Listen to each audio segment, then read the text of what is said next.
Chapter 431, I'm Back. Herbalist Kyungi Park has defeated the Flesh Eater. You've gained 500 experience points, which is 50% of what Herbalist Kyungi Park gained. You have leveled up. You have gained one bonus stat. Oh, I leveled up. While Sejun was smiling at leveling up without lifting a finger thanks to Kyungi. Kyuehe Kyung. Hehe, Dad, did Kyungi do well? Kyungi rummaged through his snack pouch and pulled out his stamp card. Of course, you did very well, but how much pocket money has our Kyungi saved up? Squishy. Sejun, with a tense expression, stamped the stamp card. Kyung. Kyungi saved a lot, here it is. Excited to show off his hard-earned pocket money, Kyungi quickly handed his pocket money pouch to Sejun. And then, oh, Kyungi, look over there. It's a convenience store. There are lots of tasty things there. Shall we go have a look? After receiving Kyungi's pocket money pouch, Sejun quickly suggested they go look at the convenience store. His plan was to refill Kyungi's pocket money pouch with 3,000 tower coins, while Kyungi was distracted by the snacks at the convenience store. However, Kyung. No, Kyungi want to quickly meet Kyungi's grandma and ask her to make delicious food. Sigh. Although he was drooling, our Kyungi was not one to give in to devious temptation. Excuse me, Dongsik SSI, could you lend me your phone for a moment? Sure, here it is. Thus changing his plan, Sejun borrowed Dongsik smartphone then. Is it okay if I make a video call? Of course, feel free to use it as you like. Sejun video called Kim Miran. Hello. Mom, it's me, Sejun. Sejun, have you finally come out of the tower? Yeah, but I think I'll have to go back in soon. How long will you be here? About 3 hours. Mom, just a moment, I'll let Kyungi talk. My Kyungi came out too. Mom, why are you more happier about Kyungi coming out?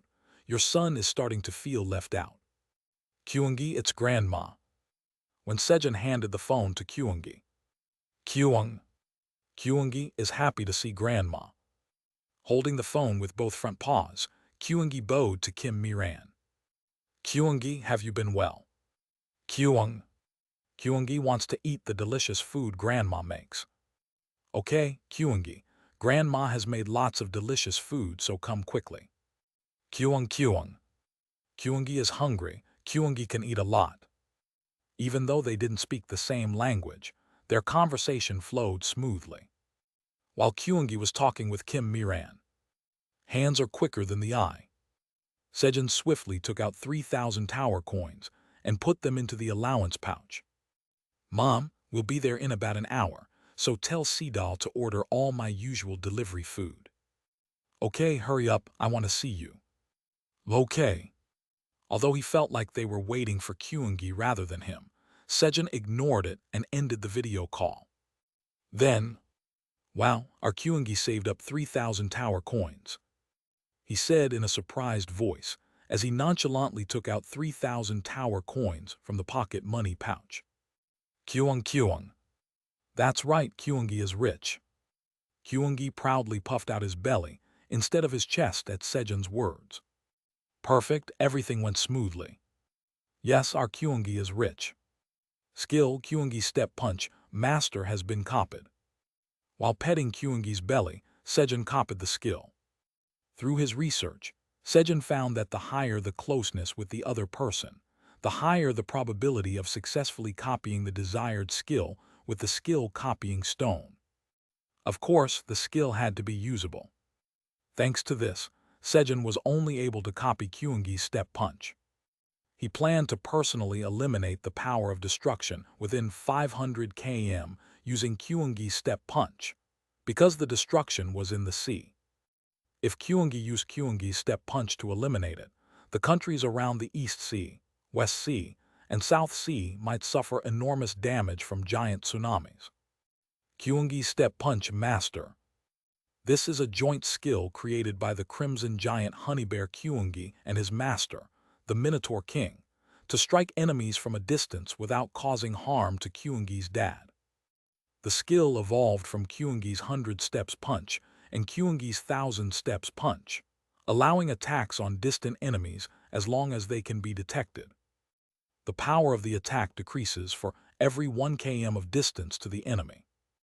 Usage requirement: all stats above 1,000. Let's finish this quickly and go home. Kyungi Park Step Punch. Whoosh! Sejun subtly attached his own name to the skill as he thrust his fist forcefully toward where he sensed the power of destruction. Naturally, nothing happened in front of him. Now a message should appear saying, "I've eliminated the destruction in the East Sea." Sejun kept waiting for the message, but no message appeared. Skill Kyungi Step Punch Master has been copied. Whoosh! He used the skill a few more times on the nearby power of destruction, but no message appeared. I'm tired, Vice Chairman Theo, take this. In the end, Sejun, exhausted after using Kyungi Park Step Punch 7 times, handed the skill copying stone to Theo to use the skill instead. Meow. Guard Theo Park has defeated the giant blood-sucking leech. You have gained 5,000 experience points, which is 50% of the experience gained by Guard Theo Park. Theo defeated the enemy. And then, Pew Hut, I've perfected a new skill, Meow. Understanding the principles of the skill, Theo quickly created a new skill. Why can Theo create skills so easily while I can't? Sejun watched Theo with envious eyes.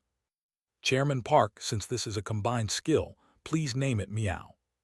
Pew Hut, it would be nice if Chairman Park's name was in it, Meow. Theo asked Sejun to name the new skill. Theo Kyungi Park Meteor Step Punch Master. The paw that drops like a meteor on the enemy from a distance. Well, I came up with this name. That's crazy, I just got goosebumps. Sejun was astonished by his own naming skills. Following Theo Kyungi Park Drill Storm, another bizarrely named combined skill was born. Meow Meow. While Theo was using the new skill, Theo Kyungi Park Meteor Step Punch Master, to defeat the leeches. It's time to head home. Dongsik SSI, by the way, where is our home? Sejun asked Dongsik for the location of his family's home, as he didn't know the exact address of their new house. Follow me, I'll guide you. Okay. While Sejun and his party rode in Dongsik's car to go home. Vice Chairman Theo this time here. Got it, Meow Meow. Sejun grabbed Theo's front paw and swung it towards the leech. Guard Theo Park has defeated the giant blood-sucking leech. You have gained 5,000 experience points, which is 50% of the experience gained by Guard Theo Park. They defeated the giant blood-sucking leeches. You have eradicated the second calamity sent by Apostle of Destruction, the giant blood-sucking leech. You have achieved a great feat that no one has accomplished before.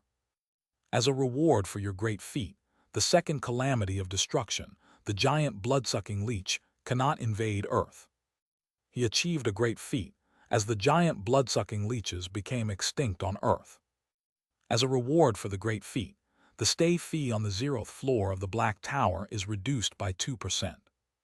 Thanks to this, the stay fee was reduced by 2%. Only 2%. Sejun grumbled. But 2% of 30 quadrillion is 600 trillion. He soon realized that it was a significant amount. Due to Blackie's high staying costs, even 2% was a substantial reduction. But what's this place? The remaining source of the power of destruction was not in the East Sea, West Sea, or South Sea, but in the north. It was also deep underground. Puzzled by the location of the power of destruction in a completely different area, Sejun said, Vice Chairman Theo, this time increase the size a bit when you hit. Got it, Meow. He moved Theo's front paw. And then, Guard Theo Park has defeated the fire moths. You have gained 3,000 experience points, which is 50% of the experience gained by Guard Theo Park. You have eradicated the third calamity sent by Apostle of Destruction, the fire moths.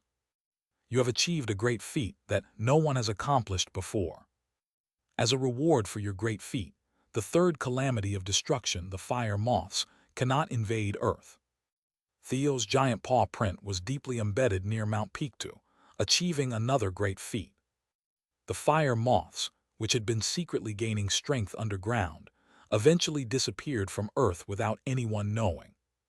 As a reward for your great feat, the crops cultivated by Tower Farmer Park Sejun can now absorb a small amount of power of destruction as nutrients. As a reward for the great feat, the stay fee on the 0th floor of the Black Tower is reduced by 2%.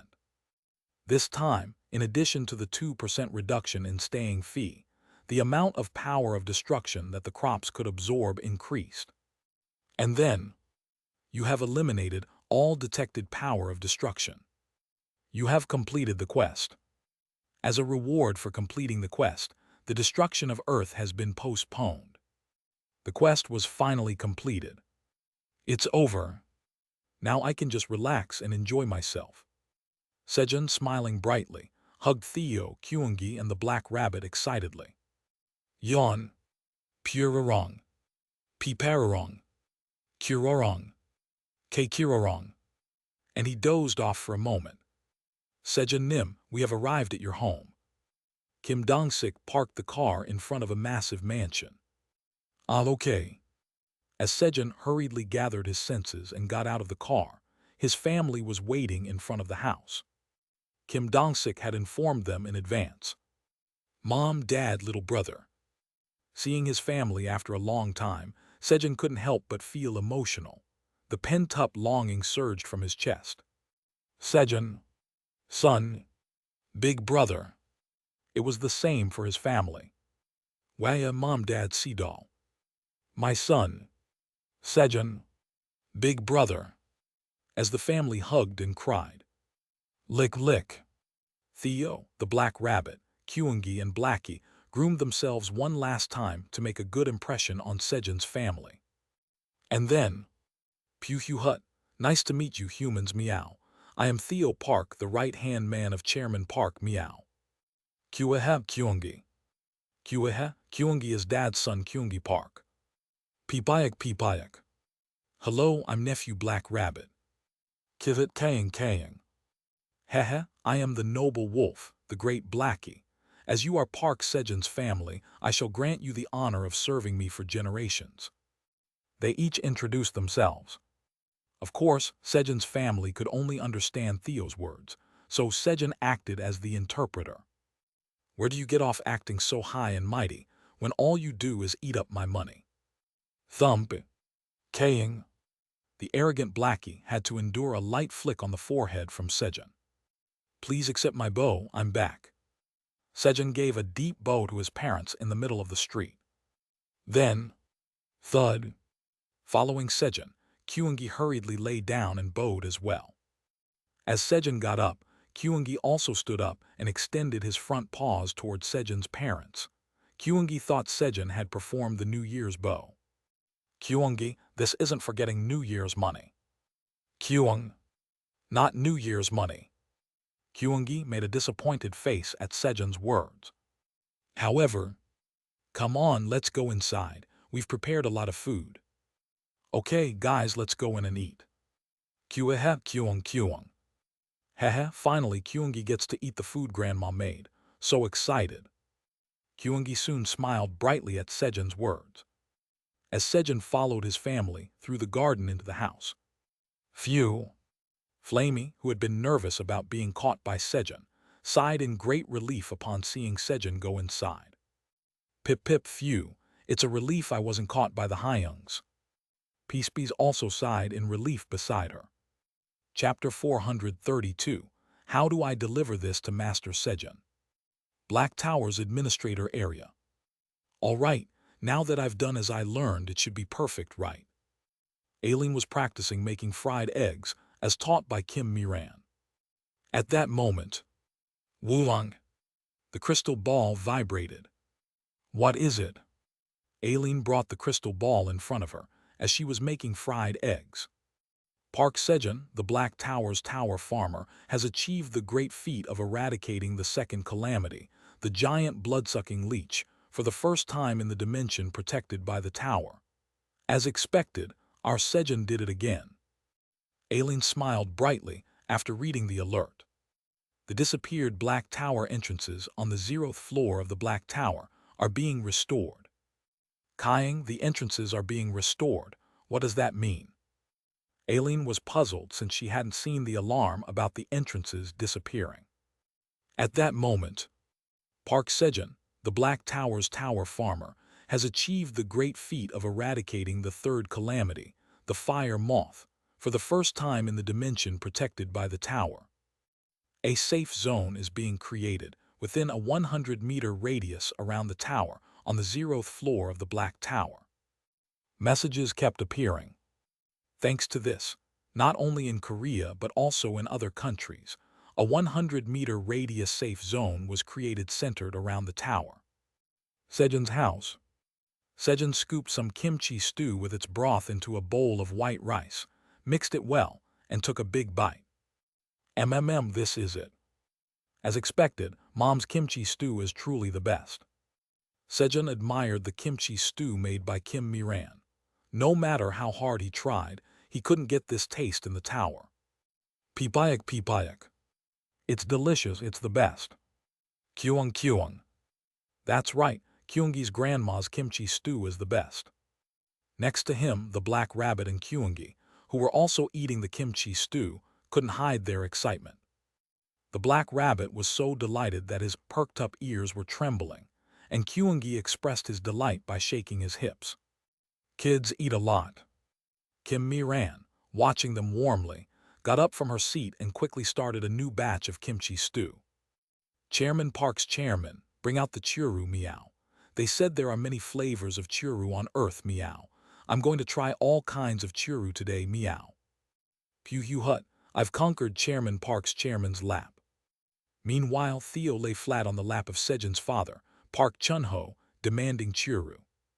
Ha, Vice Chairman Theo, wait a moment. Sedal went to buy churu and food for Blackie. Park Chun-ho answered and tried to stroke Theo's belly. Meow, don't touch me, meow. No matter, even if it's Chairman Park's chairman, only Chairman Park can touch my belly. Theo didn't allow his belly to be touched. That's too much. As a result, the cat-loving Park Chun-ho became sad. And then, Kaying, hey, why am I not getting any food? While Sejun was engrossed in the kimchi stew, Blackie, completely treated like a dog by Sedal, couldn't eat any human food. A moment later, Dad, I'm back. Why are you so late? Quickly give our Vice Chairman Theo his churu. Sedal, who hurriedly bought churu and dog food from the convenience store, handed over the churu to Park Chun-ho. Here, Blackie, let's eat.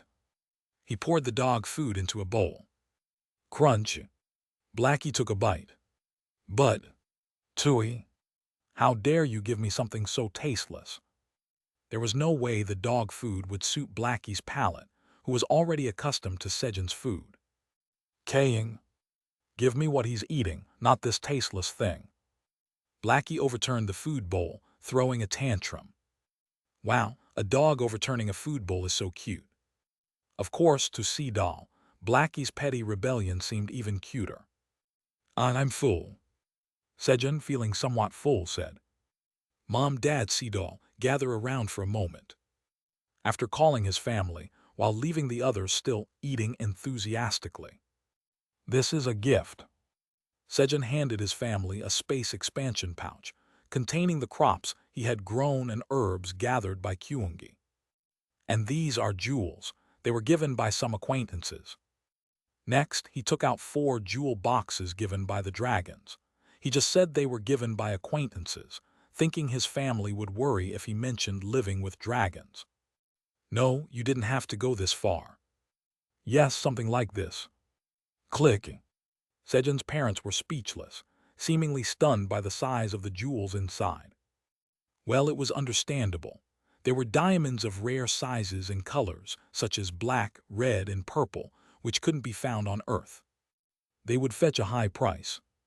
But, Sejun, there's nothing in here. Inside the jewel boxes that his parents opened. What, they're empty. They were completely empty. It seemed that, when liquidating assets for stay fee, the diamonds in the jewel boxes had all been cashed out too. It's okay. The jewels are what's important. Yes, as long as our son is healthy. Though they hurriedly tried to act like they weren't expecting much, their faces were filled with disappointment. Kakilahit Kaying. Hee, this is delicious. You little rascal, Blackie. Sejun glared at Blackie, who was eagerly chewing on a dog treat. Near Buckhanson Mountain. Crunch, crunch.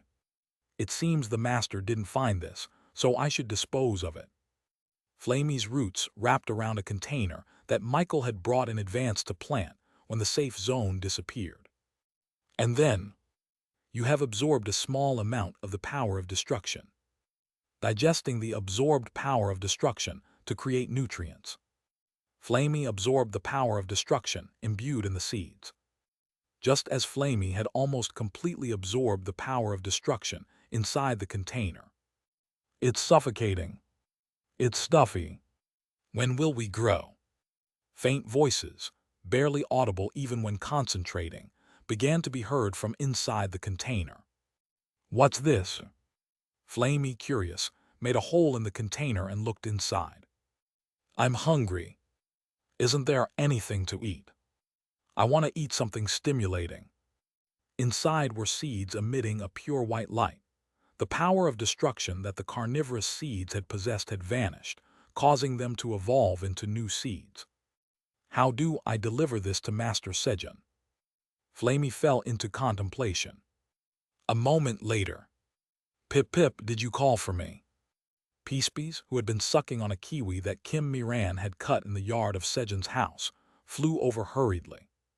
Thanks to the disappeared tower being restored, the safe zone had widened again. Yes, Peacebees, please deliver this to Master Sejun. Flamey pointed to the container full of seeds. Pip. Peacebees was flustered by Flamey's words. What should I say while giving it? If Peacebees took this, Sejun would undoubtedly be suspicious. Don't worry, if you leave it nearby, Theo will handle it. Theo often picked up things randomly, so if Theo brought it, Sejun wouldn't question where it came from or how it was found. Pip, I see, then I'll take it. Peacebees put the seeds from the container into the space pouch and flew back to Sejun's house. This isn't right. How can they end it like this when there's a decent ending in the original? Sejun, who had entered the tower with only 2 episodes left of the drama, Reborn Rich, was furious at the ending while eating chicken. If they were going to ruin the ending like this, they should have done it from the start so I wouldn't have watched it. Not watching would have been the win. What a waste of time. 2 hours of his time on Earth were wasted watching the disappointing ending. Though it wasn't too upsetting since he spent the time talking with his family and eating the foods he wanted, with the drama mostly just playing in the background. Pew hut. Chairman Park, don't get angry over something like that, meow. Chairman Park is already the chairman of Sejun Company, which is much bigger than that, meow. Right. Theo, who had eaten his fill of churu, tried to calm Sejun while lying comfortably on his lap with his back, and Pipayak. Yupki Titi Akbaki is the best. Kyung. Chicken is also the best. Jajajangmyeon is the best too. The Black Rabbit and Kyungi sat next to Sejun, busy praising the delivery food they were experiencing for the first time. Then, meow. Stretch. Suddenly, Theo stretched his 2 front paws forward. Vice Chairman Theo, what's wrong? I feel a pull, meow. Really? Could it be that among the items passed down in my family, there is a treasure? While Sejun was filled with anticipation. Dedada. Theo hurriedly ran outside. Is it not inside the house? While Sejun was feeling disappointed. Pew hut, this is it, meow. Theo came back holding a leather pouch. What's that? I don't know, meow. Theo proudly answered Sejun's question without knowing what it was. Right, our Theo has always been like this. Blaming himself for asking Theo, Sejun opened the leather pouch. And then, what is this? Destruction Devourer Seeds. He discovered seeds emitting a pure white light. What is this? Just as Sejun was about to examine the seeds. There are 15 minutes remaining of your stay on the 0th floor of the Black Tower. A message appeared, seemingly prompting him to prepare for departure. I think I should get going now. As Sejun put the pouch in his pocket and stood up, his family came out to the front of the house to see him off. Okay, so all the pizzas have arrived, right? Yes, we've received 100 pizzas of each type from Ramino's Pizza. Ah, the Cajochin chicken has just arrived too. We've loaded 1,000 boxes of each type of soda. It's all stacked nicely, right? Of course, especially since you're paying us 1.5 times the cost. We've also loaded 1,000 boxes of each type of ramen. Outside, Han Tae-jun, Kim Dong-sik, Robin and Peter were so busy directing the delivery people that they didn't even notice Sejun coming out. Since Sejun had limited time on Earth, he had planned to fill his void storage with delivery food before returning. However, Robin and Peter, who had received strong orders from the U.S. to help with everything Sejun was doing, stepped in and, not wanting to be outdone, Han Tae-jun and Kim Dong-sik joined in, and the four of them worked together to fill Sejun's void storage with delivery food and other edibles. However, Sejun's void storage was enormous. Even after 2 hours of clearing surrounding roads and emptying marts and restaurants, they hadn't filled even a tenth of the void storage. While they were diligently filling Sejun's void storage, Tae-jun Nim, please have the people leave. I think I need to get going. Already? Yes. Understood, withdraw. Following Sejun's words, Han Tae-jun hurriedly ordered the people in the void storage to leave. As the people exited the storage, I'll stay longer next time. All right, take care. Hyung, be careful. Park Chun-ho and Sedal said their goodbyes to Sejun. At that moment, Sejun, can't you tell Aileen not to cook? Kim Miran held Sejun's hand tightly and spoke in a desperate voice. It seems she had a hard time when he heard about teaching Aileen how to cook. I've tried telling her, but she doesn't listen. I'll try to talk to her again. Sejun squeezed Kim Miran's hand once before letting go. Then I'll be going. Pyu Hut, Chairman Park's family, it was nice meeting you, meow. Pipayak. Goodbye. Kyung. Grandma, Grandpa, Uncle, see you next time. Kakilahut Kayang Kayang. Hee, today's hospitality was satisfactory. I'll give you another honor of serving the great Blackie again. Pip Pip, goodbye. The time for your stay on the 0th floor of the Black Tower has ended.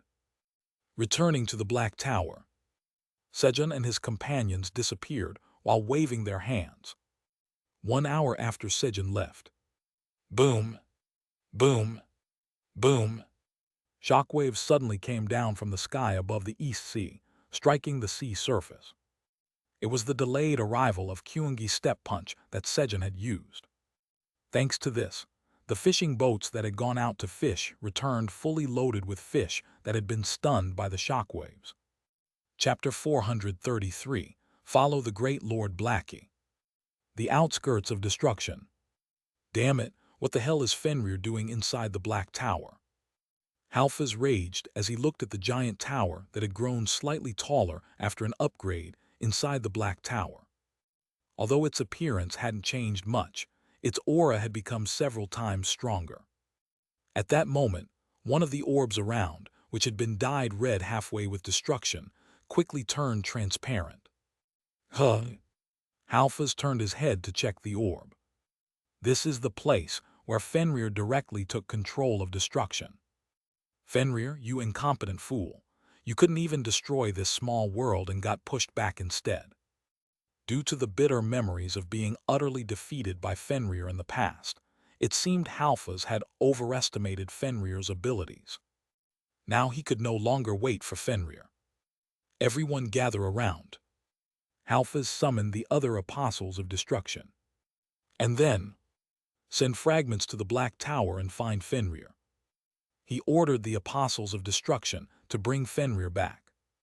And if Fenrir has lost his power, You may annihilate him and absorb his core fragments. Yes. At Halfaz's words, the apostles of destruction began sending fragments to the Black Tower in a hurry. You have arrived on the 99th floor of the Black Tower. When returning, we come back to the 99th floor of the tower, huh? Sejun said as he looked around. He was at the waypoint in the center. Come to think of it, it was fortunate. If he hadn't been wearing the grapevine bracelet of sealing and hadn't put the kids in the void storage when he went to the first floor of the tower, it would have been a disaster. Aileen, I'm back. Sejun immediately reported his return to Aileen. The tower administrator asks if you had a good time with your family. Yeah, it was great. Aileen, here's some food I brought from Earth, try it. Sejun took out delivery food such as chicken, pizza, and tteokbokki from the void storage and sent it to Aileen. The tower administrator says she'll enjoy it. Let me know if you need more. I'll give you more. Aileen, by the way, I've heard you're learning to cook from my mom these days. Is it not difficult? Sejun was looking for an opportunity to tell her not to cook. Say it's hard, say it's difficult, please let me cook. Sejun prayed earnestly in his heart, but the tower administrator says it's not difficult at all. The tower administrator says it's so much fun. Sejun's prayers went unanswered. The tower administrator says she made some food for you. Huh. Instead, a trial that betrayed Sejun's prayers arrived. The tower administrator says she made 100 fried eggs. 100. A huge trial. A plate with 100 fried eggs appeared in front of Sejun. And, phew, thank goodness. Sejun, who had expected completely burnt, coal-like fried eggs, felt a great sense of relief when he saw the undercooked eggs. Normally, this level of cooking would be considered a failure, but Aileen didn't burn the food. My Aileen really worked hard. Perhaps because he had expected the worst, Sejun was greatly satisfied with Aileen's cooking. It's better to have it undercooked. Thinking of it as half-cooked fried eggs, it was quite edible. At that moment, the tower administrator nervously tells you to try it quickly. Aileen, anxious about whether her cooking was okay, urged Sejun to try the fried eggs. Okay. Sejun picked up a half-cooked egg and put it whole into his mouth. Though it was a bit raw and smelled a bit fishy. Haha, it's edible. The joy of not having to eat charcoal fried eggs made Sejun's lips curl into a smile. Hee, Sejun smiled while eating my cooking. It must be really delicious. Thanks to that, Aileen's confidence in her cooking soared. Mother is the best, I have to learn even harder. Aileen thought she should learn to cook even more diligently from Kim Miran. Gulp. Without realizing that he had ignited Aileen's enthusiasm for cooking, Sejun swallowed the fried egg. Pipayak. Uncle, I'm going down now. The black rabbit was preparing to leave. Sejun thought he would stay a bit longer, but it seemed he missed Choo Choo after not seeing her for a few days. Take this with you. Sejun packed some earth food for the black rabbit. Take care, meow. Kyung. Goodbye, big brother. Kaying. I'll allow you to spread the word that you ate with the great Lord Blackie. After seeing off the black rabbit, Tor-young. Sejun called Tor-young and headed home. I'm back. As soon as he arrived, he went to find the dragons to let them know he had returned. Kwahaha, did our Sejun have a good trip? Yes. Hahaha, did you deliver our gifts well? Yes. Since Blackie, who went after selling the jewels, must have delivered joy to the parents with his cuteness, it must be so. Keikirorong. How can you sleep now? Sejun glanced at Blackie, who was sleeping in the sling bag while answering. This is food I brought from Earth. Sejun also shared Earth food with the 4 leaders. And then, finally home, he went inside and threw himself onto the bed and Kerorora fell asleep. The next morning, I slept well. Sejun stretched and opened his eyes. And then, the seal of the Earth's jewel has been broken. Sapphire, the god of sapphire who was sealed in the Earth jewel, is released from the seal. Sapphire, the god of sapphire, repays the favor to the one who released his seal. Sapphire, the god of sapphire, creates a sapphire path on a 3.3 square meters piece of land to repay his benefactor. During sleep, 10% of your life force has been stored. The life orb is 9.22% complete. 0. 1 magic power has been accumulated over 24 hours. Magic power has increased by 0.1. Sapphire. After checking the messages. Gorarong. Keikirarong. He took the sleeping Theo and Blackie, who were sleeping, and got up to mark the date on the wall. Even though he had brought the hunter phone when he returned yesterday, he preferred marking the wall himself as he had gotten used to it. A little later. Oh, it really is Sapphire. Saphinum, I'll give you 9.9 square meters out of 33 square meters. TL, 3 pyong out of 10 pyong is the actual numbers before conversion. Thunk. Sejun opened the space expansion pouch on his waist and took out the Myler's hoe to create the sapphire path. And then, land moving. Sapphire Road. Sapphire, the god of sapphire who repaid us with sparkling sapphires. He was a cool god. After confirming the reward from Sapphire, the god of sapphire, Sejun created a 9.9 square meters sapphire road. In the past, he would have received only a 3.3 square meters reward, but I need money. Since he brought almost all the food ingredients from Earth, money had become more important to Sejun now. He needed to save money to go back to Earth. Hence, the reward related to wealth had increased. Let's take out the rest of the equipment too.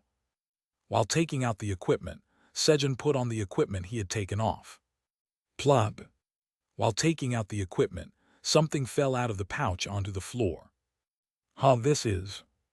It was the pouch containing the Destruction Devourer seed that Theo had picked up yesterday. Right, I need to check this. Sejun opened the pouch and examined the seed. Destruction Devourer seed.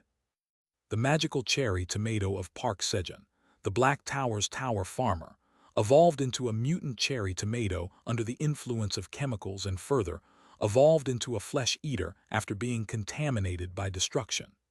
The seed of the flesh eater has now evolved into a new form after being purified of destruction's power.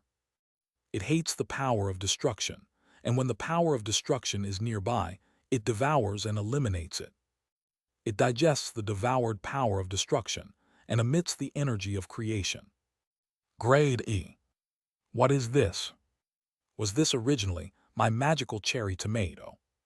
As Sejun was surprised while reading the description. You have achieved an accomplishment by creating a new variety in the tower. Due to your job trait, all stats increase by 10. A message appeared indicating the achievement of creating a new variety. That's nice. A new variety that he gained for free. Sejun laughed and moved to the field to plant the Destruction Devourer seed. You have planted the Destruction Devourer seed in magic-infused soil. Your job experience has slightly increased. Due to Destruction Devourer seeds listening to the sound of the farmer's footsteps, the effect of magic seed sowing LV9 has been enhanced. With the effect of magic seed sowing LV9, the growth rate of Destruction Devourer seeds will double for the next 24 hours. Due to the effect of magic sowing LV9, some of the tower farmer's aura is infused in the Destruction Devourer seeds. Your proficiency in magic seed sowing LV9 has slightly increased. When Sejun planted the Destruction Devourer seed. SSSRK. The Destruction Devourer quickly grew and appeared above the ground. It was small, about the height of Sejun's instep, but it had everything the flesh eater had, from the red cherry tomato head to the moving roots. The grown Destruction Devourer looked around and then. Kiki. It giggled weirdly as if it found something, and started waddling toward the cornfield. Why is a crop moving? While Sejun was bewildered watching the walking Destruction Devourer, it arrived at the cornfield after walking diligently. Heb. It opened its mouth wide and began to devour something from the air. Is it eating the energy of destruction? It seemed to be consuming the energy of destruction emanating from the core fragment of Fenrir buried in the cornfield. After a while, the destruction devourer seemed to be full from eating the energy of destruction as it grew slightly taller and its cheeks puffed up. Then, burp! The destruction devourer let out a big burp, releasing a blue mist. And then, you have achieved the great feat of creation by spreading the energy of creation into the world. A message appeared. Huh. A burp that spreads the energy of creation. That's a bit gross. As Sejun frowned at the spreading blue mist. As a reward for the great feat of creation, the energy of creation begins to spread back into the world again. As a reward for the great feat of creation, the cost of staying on the 0th floor of the Black Tower is reduced by 7%. The achievement rewards appeared. Oh, 7%. Sejun was delighted as he read the message. Originally 4%, plus another 7% makes 11%, right? It was getting easier and easier to go to Earth. While reading the messages, a quest has been generated. Quest, the energy of creation is still too weak. Please raise the number of destruction devourers to 1 million and spread the power of creation. Reward, 100 drops of growth elixir. Designate the destruction devourer as calamity guardians. A quest appeared. Whether calamity guardians are good or bad can only be known when the quest is completed. Heh, they're giving 100 drops of growth elixir. Sejun laughed and headed to the kitchen. He wanted to complete the quest quickly, but he needed to fill his stomach first. As Sejun was heading to the kitchen to prepare breakfast. Kyung. Dad, good morning. Kyungi, who was walking from the opposite side, greeted Sejun when he saw him. Yeah, Kyungi, are you hungry? Let's go eat. Kyung. Sounds good. Sejun arrived at the kitchen. What should we eat? Kimchi stew, japchae, chicken, pizza, jjajangmyeon, sweet and sour pork, etc. Having too many options was also a problem. No, I can just eat it all. Hezeli. Sejun took out all the foods he wanted to eat and placed them on the table, eating heartily with his companions. After breakfast was over. Meow, then I'll be going, meow. Theo packed earth food to give to Ophelia and left for work at the Green Tower, and you have planted the destruction devourer seed in magic-infused soil. Sejun planted the destruction devourer seed to complete the quest. SSSRK. As soon as it was planted, the destruction devourer started to grow. Kiki. The destruction devourers searched for the energy of destruction around them, so Sejun didn't need to move from his spot. While Sejun was planting the destruction devourer seeds in place. Kilahit Kaying. He follow the great Lord Blackie. Kiki. Kiki. The destruction devourers were following Blackie closely in a line. Blackie, who had gained control by swallowing Fenrir's thoughts, was playing leader with the destruction devourers. Chapter 434. This is the perfect spot. Green Tower, first floor. Theonim won't be absent again today, will he, meow? Don't say such unlucky things, meow. He will definitely come today, meow. The Tiger Tribe and Lion Tribe were worried that Theo might have given up on the unprofitable Green Tower since he didn't show up yesterday. After all, he hadn't come in the day after the sturdy blade. Green onions didn't sell well either. We've run out of grapes and pineapples. This is a big problem, meow. We are the same, meow. Recently, the Netta tribe had been using the vitality-infused fragrant grapes to lure giant leeches, and then dealing with the gathered leeches with screaming pineapples. With just a few more grapes and pineapples, they felt they could eradicate the giant leeches like they did with the locusts. But at this crucial moment, Theo not coming to sell his crops made them anxious. This won't do, meow. When Theonim comes, our Tiger Tribe will buy his goods for twice the price, meow. Does the Tiger Tribe think they can monopolize Theonim's favor, meow?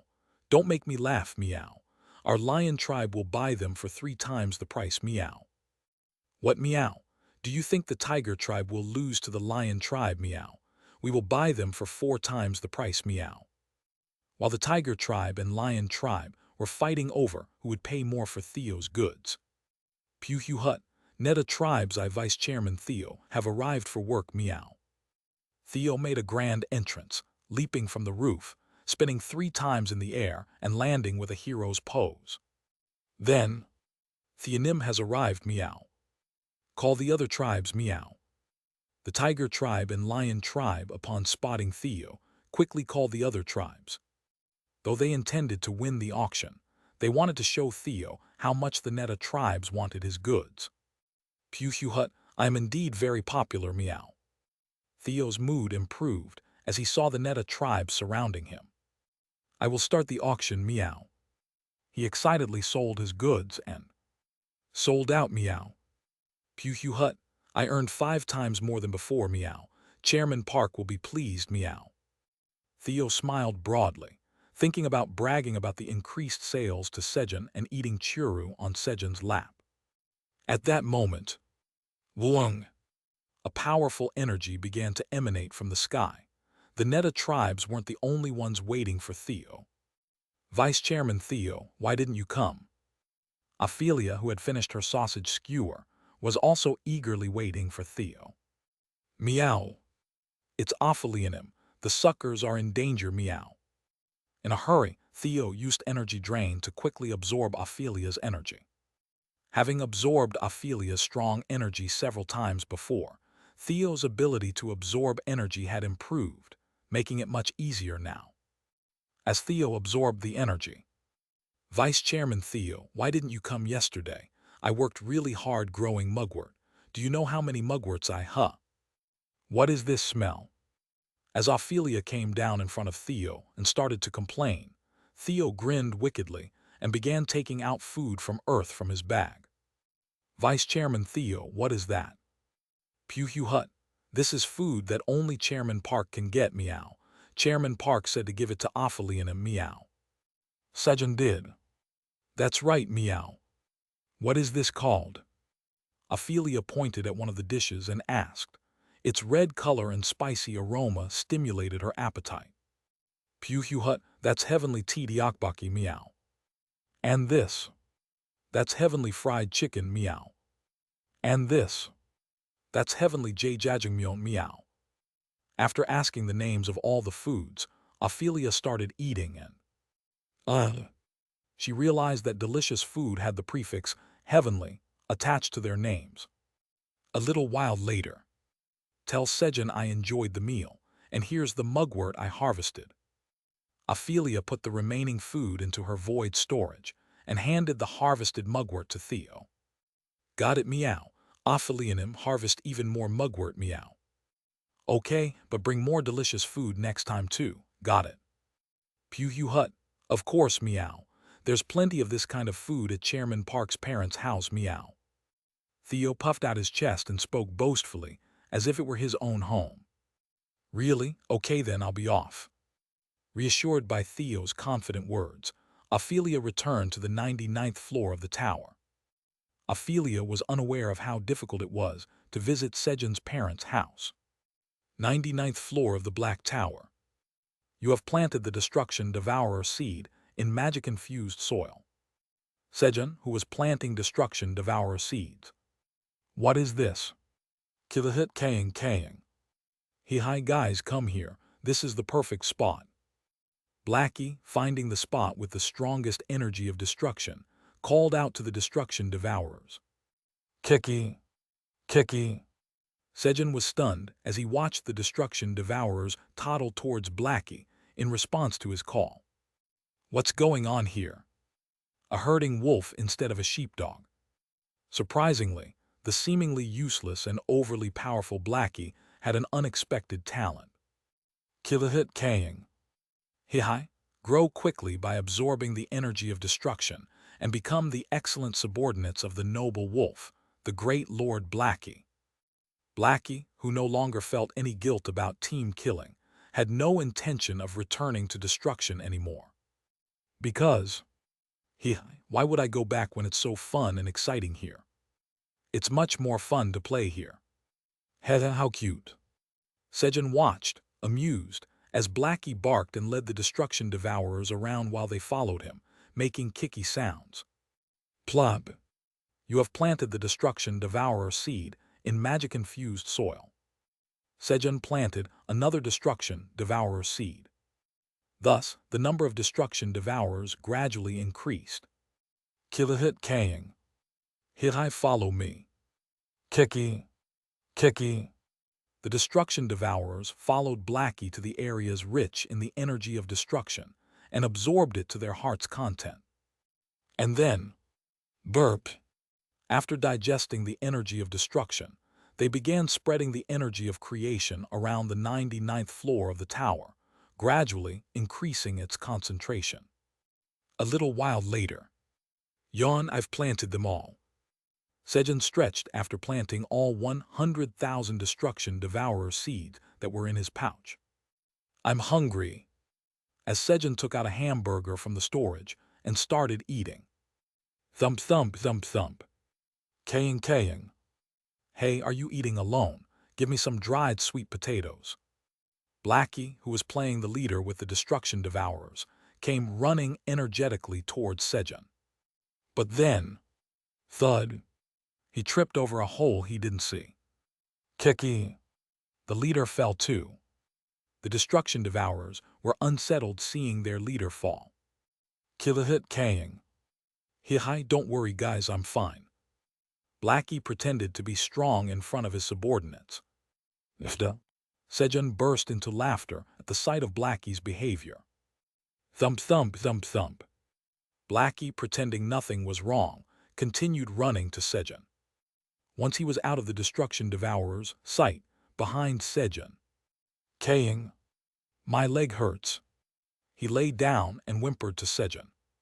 Are you okay? After Sejun massaged Blackie's leg for about 10 minutes. Kilahit Kaying. The great Lord Blackie is revived. Blackie quickly got up. Then, Kaying, kaying. I'm hungry, give me the dried sweet potatoes. He barked, sitting in front of Sejun. All right, here. Sejun took out some dried sweet potatoes from the void storage and gave them to Blackie. Chomp, chomp, chomp. Kilahit Kaying. Hi, delicious. Blackie settled down against Sejun's backside and started to happily munch on the dried sweet potatoes. While Sejun and Blackie were eating. Pew hut, Chairman Park, I'm back, meow. Theo, having finished his work at the Green Tower, emerged from his bag and leapt at Sejun's face. Did you sell well today too? Pew hut, of course, meow. Everything was sold out today as well, meow. Moreover, I increased the sales by 5 times, meow. Theo handed over the money he earned from the auction to Sejun with a smile. Oh really, Vice Chairman Theo, you're amazing. Pew hut, it's only natural that I, Vice Chairman Theo, am amazing, meow. Now give me some churu, meow. Theo, who received praise from Sejun, laughed arrogantly and sprawled on Sejun's lap to eat churu. At that moment, rumble! A black hole appeared in midair, and Theo's cart that had sold out its goods at the Golden Tower returned. This time the cart came back after 3 days, spending an extra day compared to before. Clank. Starting settlement. The entrance of the cart opened, and text began to appear on the door. Sold all items for a total of 21.5 million tower coins. Although the earnings had doubled thanks to the increased price of cherry tomatoes, what mattered more was what the cart had bought from the Golden Tower. Hehe, I wonder what it bought. Pew hut. Being as capable as its owner, me, Vice President Theo, it must have bought a lot, meow. As Theo boasted loudly. Failed to purchase the land deed for the 35th floor of the Golden Tower. Purchased 120 pieces of lightning-struck wood for 840 tower coins. Purchased 3,000 lightning stones for 450 tower coins. Purchased 1 thunder spirit stone for 1,000 tower coins. Purchased the order form from Glotto Village for 0 tower coins. The items the cart had bought began to be displayed on the door. as expected from Vice Chairman Theo's cart. Pew Hu Hut, indeed it's Vice Chairman Theo's cart after all, meow. Sejun and Theo nodded with satisfied smiles as they read the messages. The cart, recognizing that there were many lightning-struck wood and lightning stones at the Golden Tower, had ruthlessly slashed the purchase prices. Thanks to that, the lightning-struck wood, which used to cost 10 tower coins each, was bought for 7 tower coins each, and the lightning stones, which used to cost 0.2 tower coins each, were bought for 0.15 tower coins each. But why is this Thunder Spirit Stone so expensive at 1,000 tower coins? Crackle. Sejun looked at the fist-sized stone inside the cart that emitted golden sparks about once every minute. Compared to other items from the Golden Tower, the price seemed excessively high. He didn't touch it for fear of getting electrocuted. Come to think of it, wasn't there Thunder Spirit Stone among the materials used to make the cart? As Sejun was recalling the contents of Automatic Cart wandering between the Black Tower and Golden Tower, he had read before. Currently, there is one Thunder Spirit Stone in the Automatic Cart, wandering between the Black Tower and Golden Tower, which can be used to upgrade it. Using one Thunder Spirit Stone, you can expand the storage space of the Automatic Cart wandering between the Black Tower and Golden Tower by 1.5 times. Do you want to upgrade the Automatic Cart wandering between the Black Tower and Golden Tower using the Thunder Spirit Stone?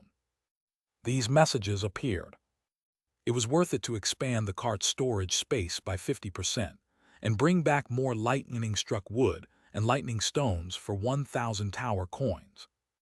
Yes, I'll use it. Crackle. As Sejun spoke, the Thunder Spirit Stone disappeared in a flash of lightning, while the cart remained the same size but with expanded storage space. Sejun then took out the lightning-struck wood and lightning stones from the expanded cart storage. Oh, here's the order form. After clearing all the items, Sejun noticed an envelope on the ground and pulled out the paper to check it.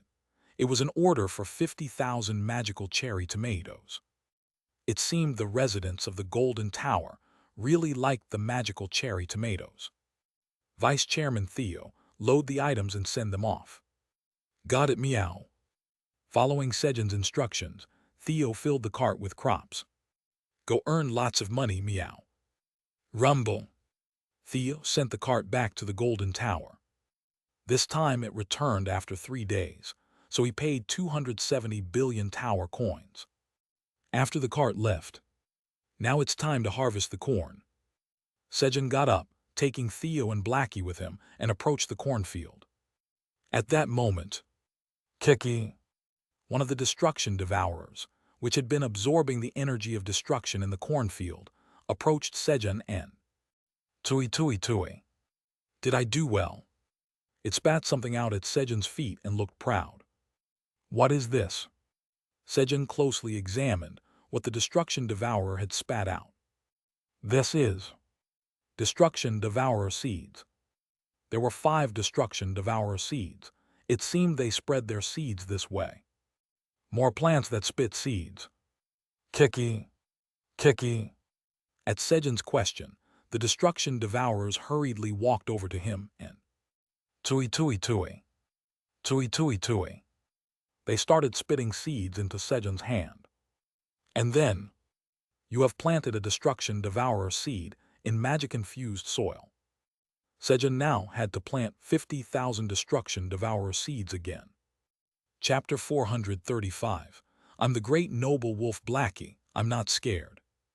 You have planted a Destruction Devourer seed in magic-infused soil. While Sejun was planting the seeds, Tui Tui Tui. Tui Tui Tui. The Destruction Devourers were spitting seeds everywhere, and Kilahit Kaying. Hilai hey, there's more here. Blackie didn't control the Destruction Devourers at all, and cheerfully barked to let Sejun know about the scattered seeds. Blackie, if the seeds are scattered like that, it'll be hard to collect them. Tell them to spit the seeds in one place. Even though Sejun instructed Blackie. Kilahit Kaying. He's I don't wanna. Blackie, feeling ecstatic about having so many subordinates, got excited and crossed the line. And then, heck, I don't like this, meow. Theo, who was picking up the seeds instead of Sejun, who was busy planting them, started to ignite the first stage of his anger at Blackies, who had greatly overstepped. It seems our youngest needs some mental education, meow. Although Sejun had told Theo to let Blackie off the hook since he was still a baby, but it seemed the effects of the previous mental education had worn off. As Theo approached to scold Blackie, Kyung, I'm back, Blackie, come here. Kyungi, who had returned home after special training with the Minotaur King, saw Blackie fooling around and took a stick out of his snack pouch. Thus Blackie, who was about to be dragged away by the two. But, Kyung, guys, protect me. Blackie wasn't alone anymore. Kiki. He had 150,000 minions with him. Kilahit Kyung. Hi, I have many minions now, don't mess with me. Blackie confidently shouted while hiding behind the destruction devourers, but, heck, move aside, meow. Kyung, move aside. As Theo and Kyungi unleashed their energy. Kia, the destruction devourers slowly moved aside. Kyung. Guys, where are you going? Don't leave me. A rift formed between Blackie and the two like the parting of the Red Sea. Blackie, after briefly contemplating, while making eye contact with the two. I'm the great noble wolf Blackie, I'm not scared. Kyung. I am the great Blackie, Og. He held on to his last bit of pride and received a thorough mental education instead. Kyung, save Blackie. As Blackie was getting disciplined by Theo and Kyungi, the destruction devourers trembled as they listened to their leader's screams while continuing to spit out the seeds. Tui. Seeds were spat out endlessly. And I won't be able to finish this today anyway. Seeing the never-ending seeds being spat out, Sejun decided to call it a day. First, I should at least gather the seeds. If buried in the soil, the seeds would be hard to find, so Sejun took out a bowl and began collecting the scattered seeds around him. Then, Kia. Watching Sejun's actions, the destruction devourers started putting the fallen seeds into Sejun's bowl. They learned indirectly by watching what happened to their leader when acting thoughtlessly. Tui. The destruction devourers, now aware, started spitting the seeds directly into the bowl Sejun was holding. Here, you can spit them in here. Sejun, who found it easier now, put the bowl on the ground and, it's already time for dinner, everyone eat this. Sejun sent some earth food to the tower slaves Ajax, Veronica, Zelga, and Auric. He had originally planned to send it at lunchtime, but completely forgot while planting the destruction devourer seeds. After sending the food, about 5 minutes later, the white tower slave is tearfully saying the food is delicious and he wants to see Sejun Hyung soon. The first message came from Ajax. Hey, why are you crying? Your Hyung will get stronger quickly and then you can see my face, silly. The white tower slave is crying harder, saying that seems impossible. Ajax wept even more at Sejun's words. This guy. Thanks to this, Sejun and Ajax both cried for different reasons. The purple tower slave highly praises Sejun Nim's food, saying it never disappoints. The blue tower slave thanks you, saying they enjoyed it with their family. Messages from Veronica and Zelga followed. The brown tower slave wants to treat you to a traditional goblin dish as a token of gratitude for the delicious food. The last message was from Auric. No thanks. Is this repaying kindness with enmity? Sejun considered calling Auric for a proper lesson out of sheer indignation. No, it's not right to scold someone after feeding them. This will be saved for later. If Auric makes another mistake, he'll receive double the punishment. Just as Sejun finished reading all the messages from the tower slaves. Pushu Hut, now behave well, meow. Kyung. There'll be more mental education if you don't listen. Kaying. Yes, humans. Having been properly disciplined, Blackie carefully followed behind Theo and Kyungi, cautious not to step on their shadows. Of course, it remained to be seen how long this mental education effects would last. And so Sejun and his group ate dinner, played around, and ended the day. Black Tower's administrator area. Kehihi, now that I've mastered fried eggs, it's time to move on to more difficult dishes. Aileen, gaining confidence from watching Sejun happily eat the fried eggs she made, decided. This time it's spicy fish stew. Suddenly, she significantly raised the cooking difficulty level. Of course, Aileen herself wasn't aware of how much she had raised it. Spicy fish stew didn't seem that hard. When you know nothing, everything looks easy. Mum. Humming a tune, Aileen took out a pot and threw an unprepared whole fish into it. Just as Sejun was about to face another crisis of encountering a fish head after Aileen's healthy soup. Aileen, where are you? We're here. Your Po-bai Opa is here. Aileen, Sylvia Unnai is here too. The voices of Sejun's saviors were heard. Aileen didn't know, but today was the scheduled gathering day decided by the hatchlings' parents. All the parents had eagerly awaited this day, and no family was absent. The hatchlings, released in the Black Tower's administrator area, busily looked for Aileen. I need to practice cooking. Aileen had no choice but to put the fish back into her spatial storage to prevent it from spoiling and welcome Anai Opa. She greeted the hatchlings. We played hide and seek last time, so what should we play today? Aileen pondered over how to entertain her older siblings. Then, that's it. A great idea popped into Aileen's head. Anai Opa, this is called a superhero landing, polymorph release. Explaining as she went, Aileen released her polymorph, soared high into the sky, and then Giga lightning, firestorm, ice fog. Boom! Using magic to create a dazzling effect, she descended toward the ground and landed in a superhero pose. Kahiri, this is fun. Originally, she had planned to just demonstrate and watch her Unnai and Opas do it, but she felt an exhilarating thrill. Wow, that's so cool. I want to do a superhero landing too. Me too. Sylvia will do it first. The hatchlings felt the same way. Seeing the superhero landing made their hearts race. Thus, Aileen and the 6 hatchlings began intense training to create their own impressive superhero landings. The next morning. All right. Sejun woke up. The seal of the Earth's jewel has been broken. Pan, the god of gold dust, who was sealed within the Earth's jewel, is released from the seal. Pan, the god of gold dust, repays his favor by creating a gold dust panning site on 3.3 square meters of land. During sleep, 10% of your life force has been stored. The life orb is 9.48% complete. 1 magic power has been accumulated over 24 hours. Magic power increases by 0.1. A gold dust panning site. Meow. Kianba. Reading the messages, Sejun got up, placing both Theo and Blackie in their spots. And then, wow, why are there so many seeds?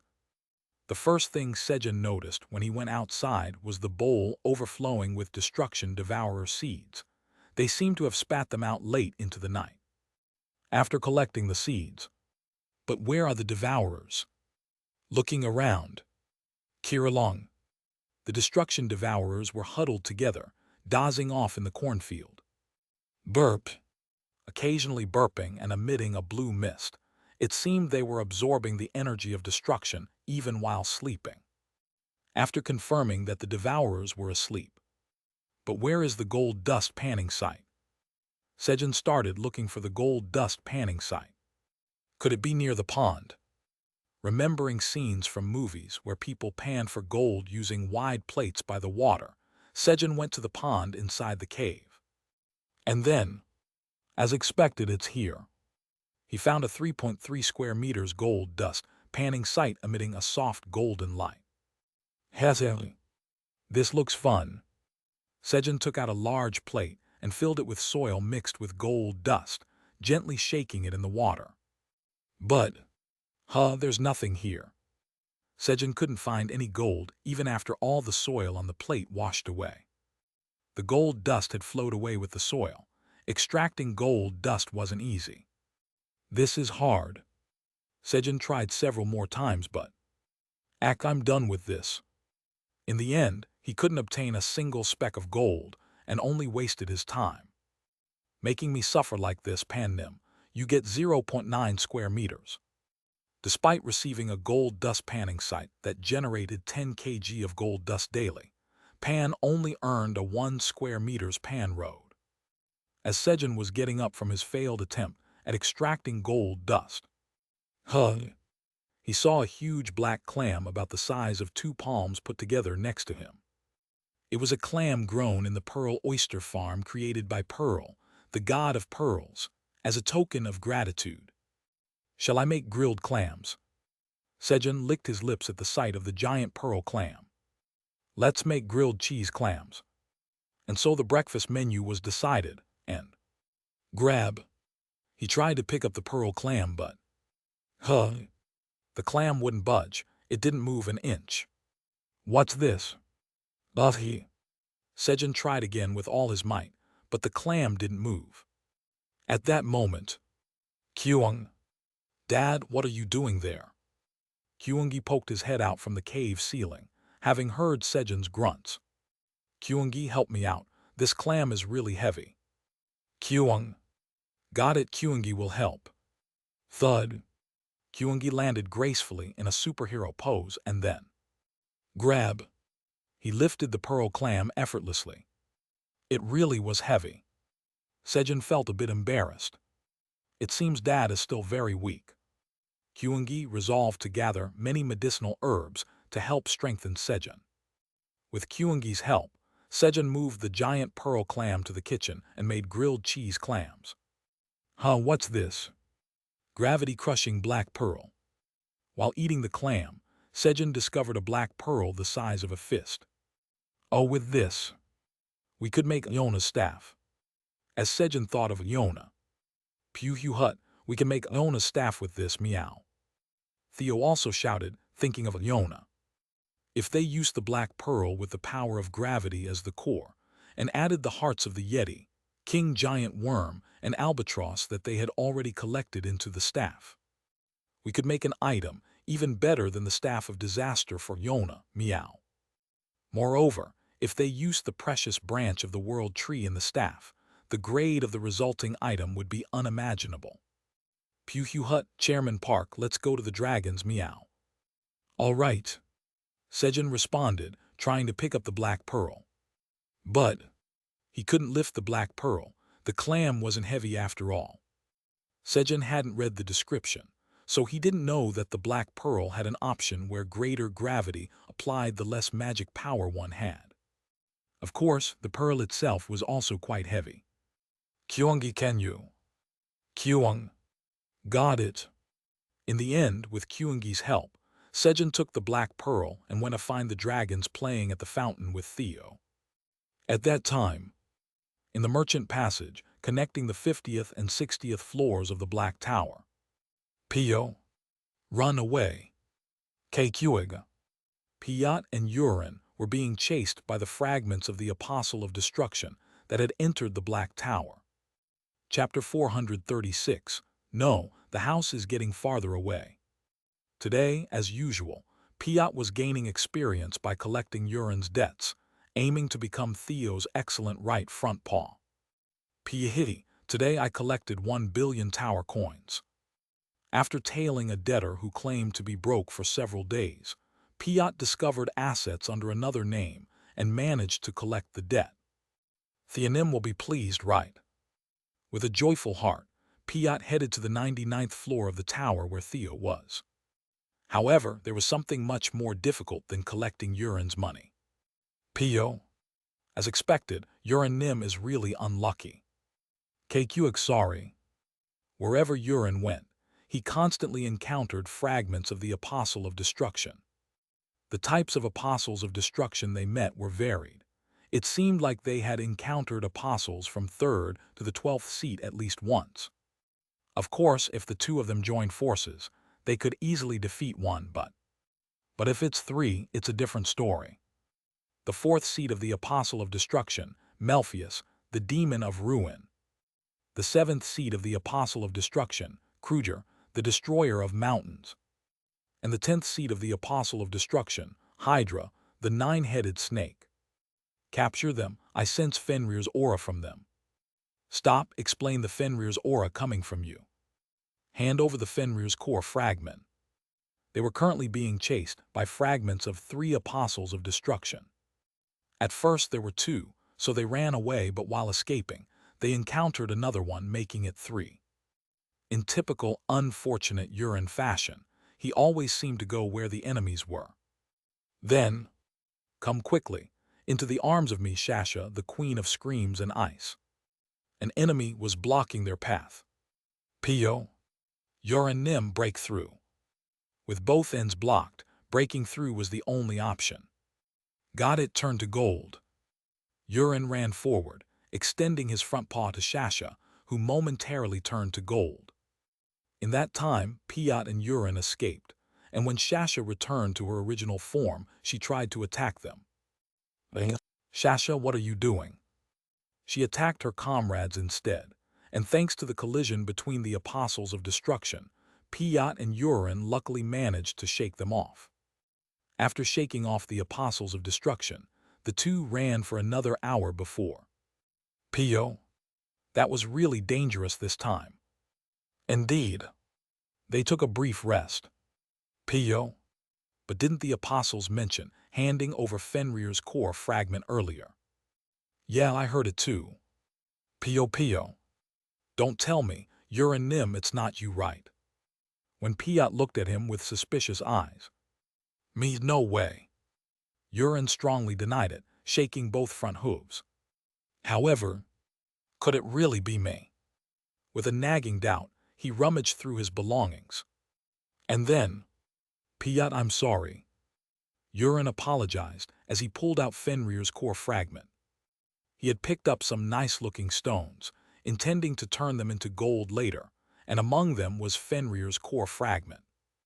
As expected, an unlucky person is unlucky no matter what they do. Pio. Urin Nim $Dollarat.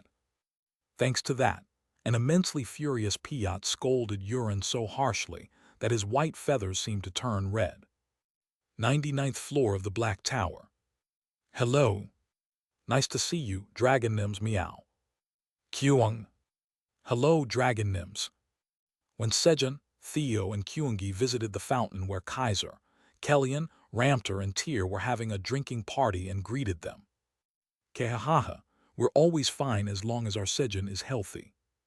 Indeed, thanks to our Sejun, my grandson even awakened, hahaha. Puhaha, thanks to our Sejun, the Red Tower has almost returned to normal. I hear our Purple Tower's living conditions have improved greatly thanks to our Sejun. The dragons were busy praising Sejun. Good. The atmosphere was perfect for making a request. No, it felt like they would listen to anything he said. Please make a staff with these materials. So Sejun boldly stated his request. A staff. With these materials. You, Sejun. It'll be difficult. The dragons, upon checking the materials, looked at Sejun with worried eyes. This was because, if a staff were made that fully utilized the effects of the materials Sejun brought out, it would result in a staff that Sejun could never use. Moreover, it was strange that Sejun, who didn't know the Ma in magic, was asking for a staff he didn't even need. It's not for me, but it's a staff for Yona to use. You should have said so from the start. Don't worry about it. We'll make the best staff. The dragons took the materials from Sejun, discussed for a while, and then, all right, I will guide the magic stream. Then I will neutralize the Yeti's heart with my power. After coming to some agreement, they positioned themselves around the materials. Begin. As the 4 of them infused the materials with their magic power simultaneously. Wulong. The shape of the pottery branch that Sejun had picked up on the way changed, forming the shape of a staff. The gravity-crushing black pearl, the Yeti's heart, the king giant worm's heart, and the albatross's heart merged into one and embedded themselves in the head of the staff. Puh! Simultaneously, 7 colors, black, white, blue, red, purple, yellow, and silver, exploded. Though we made it, it's quite excellent. Of course, because we made it. The dragons praised themselves while looking at the completed staff. Given that the dragons, with their high standards, called it excellent, it seemed a truly remarkable item had been created. Staff of Suppressing Gravity.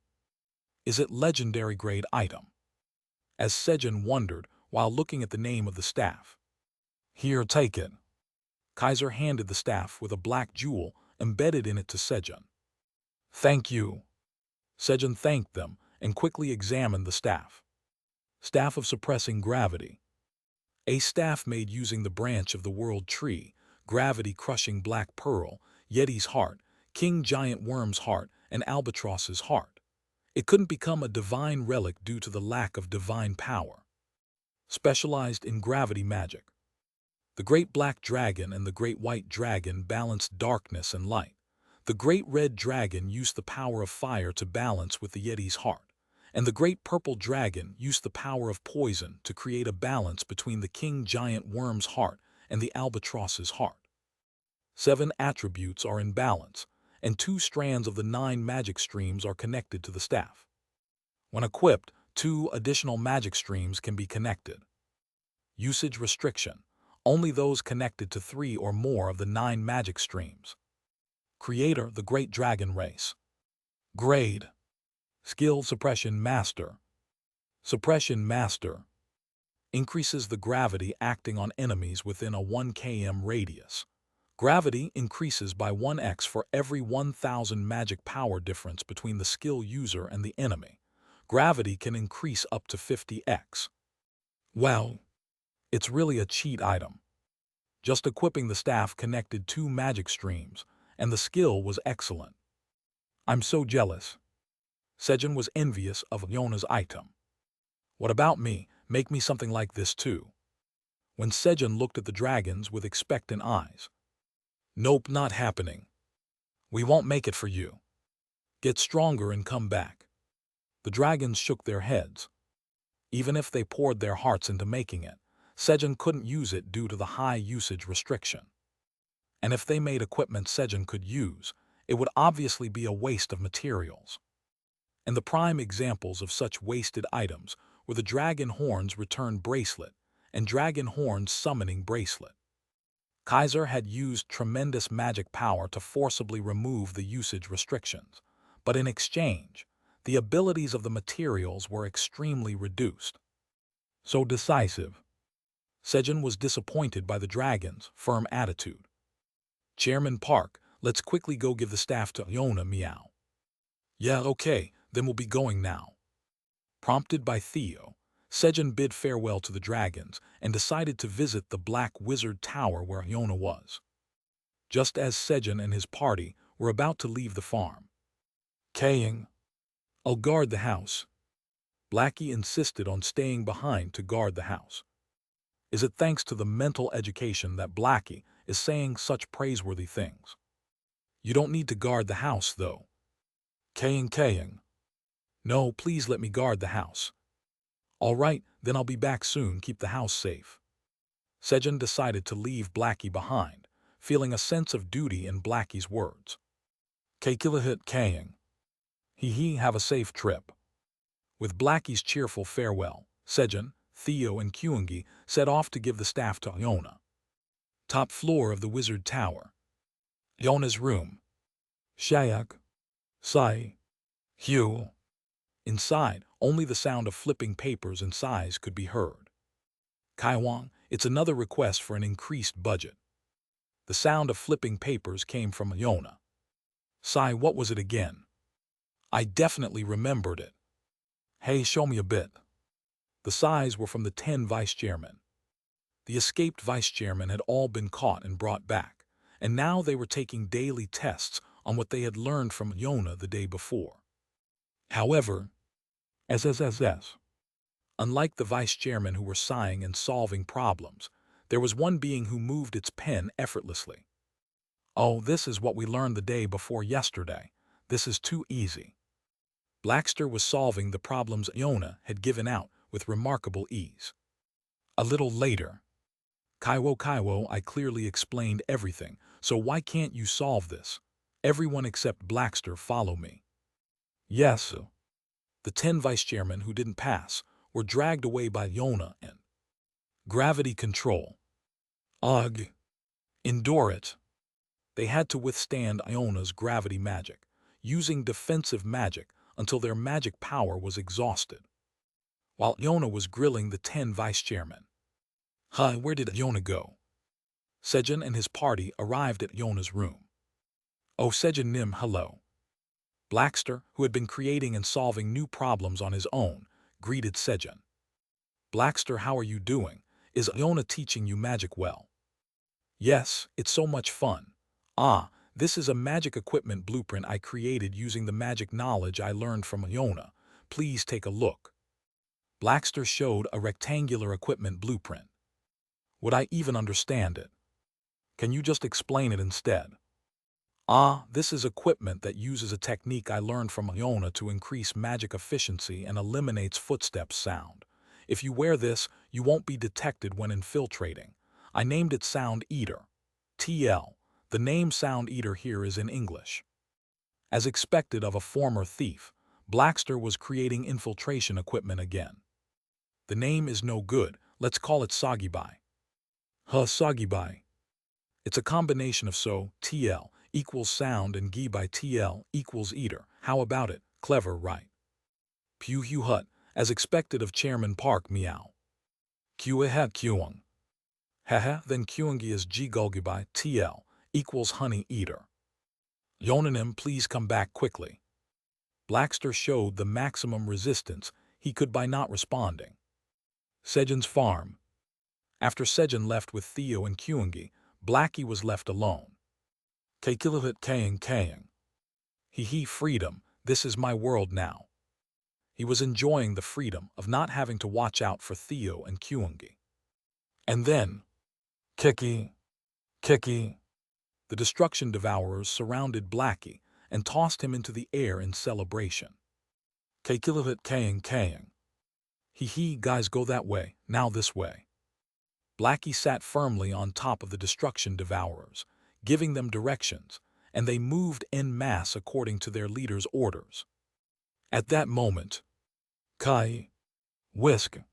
As if sensing something, the destruction devourers turned their heads simultaneously. In one direction then. Kai. They started running rapidly in that direction. Kaying. Guys, where are you going? As a result, Blackie, who was riding on the destruction devourers, was inadvertently taken along with them. Kaying. No, the house is getting farther away. And so, Blackie unintentionally ran away from home. Chapter 437. What? Did you just call me a dog? Near the 97th floor of the tower. Pio. Kuik. Piat and Urin were being chased by the fragments of the Apostle of Destruction, who had persistently pursued them. Furthermore, Urin kept fleeing toward where the fragments of the Apostle of Destruction were, increasing the number of enemies to 5. For reference, after being pursued again, Urin had encountered the fragments of the Apostle of Destruction 3 more times. Thanks to Urin, Melpheus and Kruger even powered up by merging with their own fragments that were usually difficult to encounter in the tower. However, they couldn't abandon the Fenrir's core fragment and flee. If they left the core fragment behind, the Apostle of Destruction who absorbed it would become even stronger. Even if they were lucky enough to evade the pursuit of the Apostle of Destruction, the enemy who absorbed Fenrir's core fragment could harm other innocent people in the tower.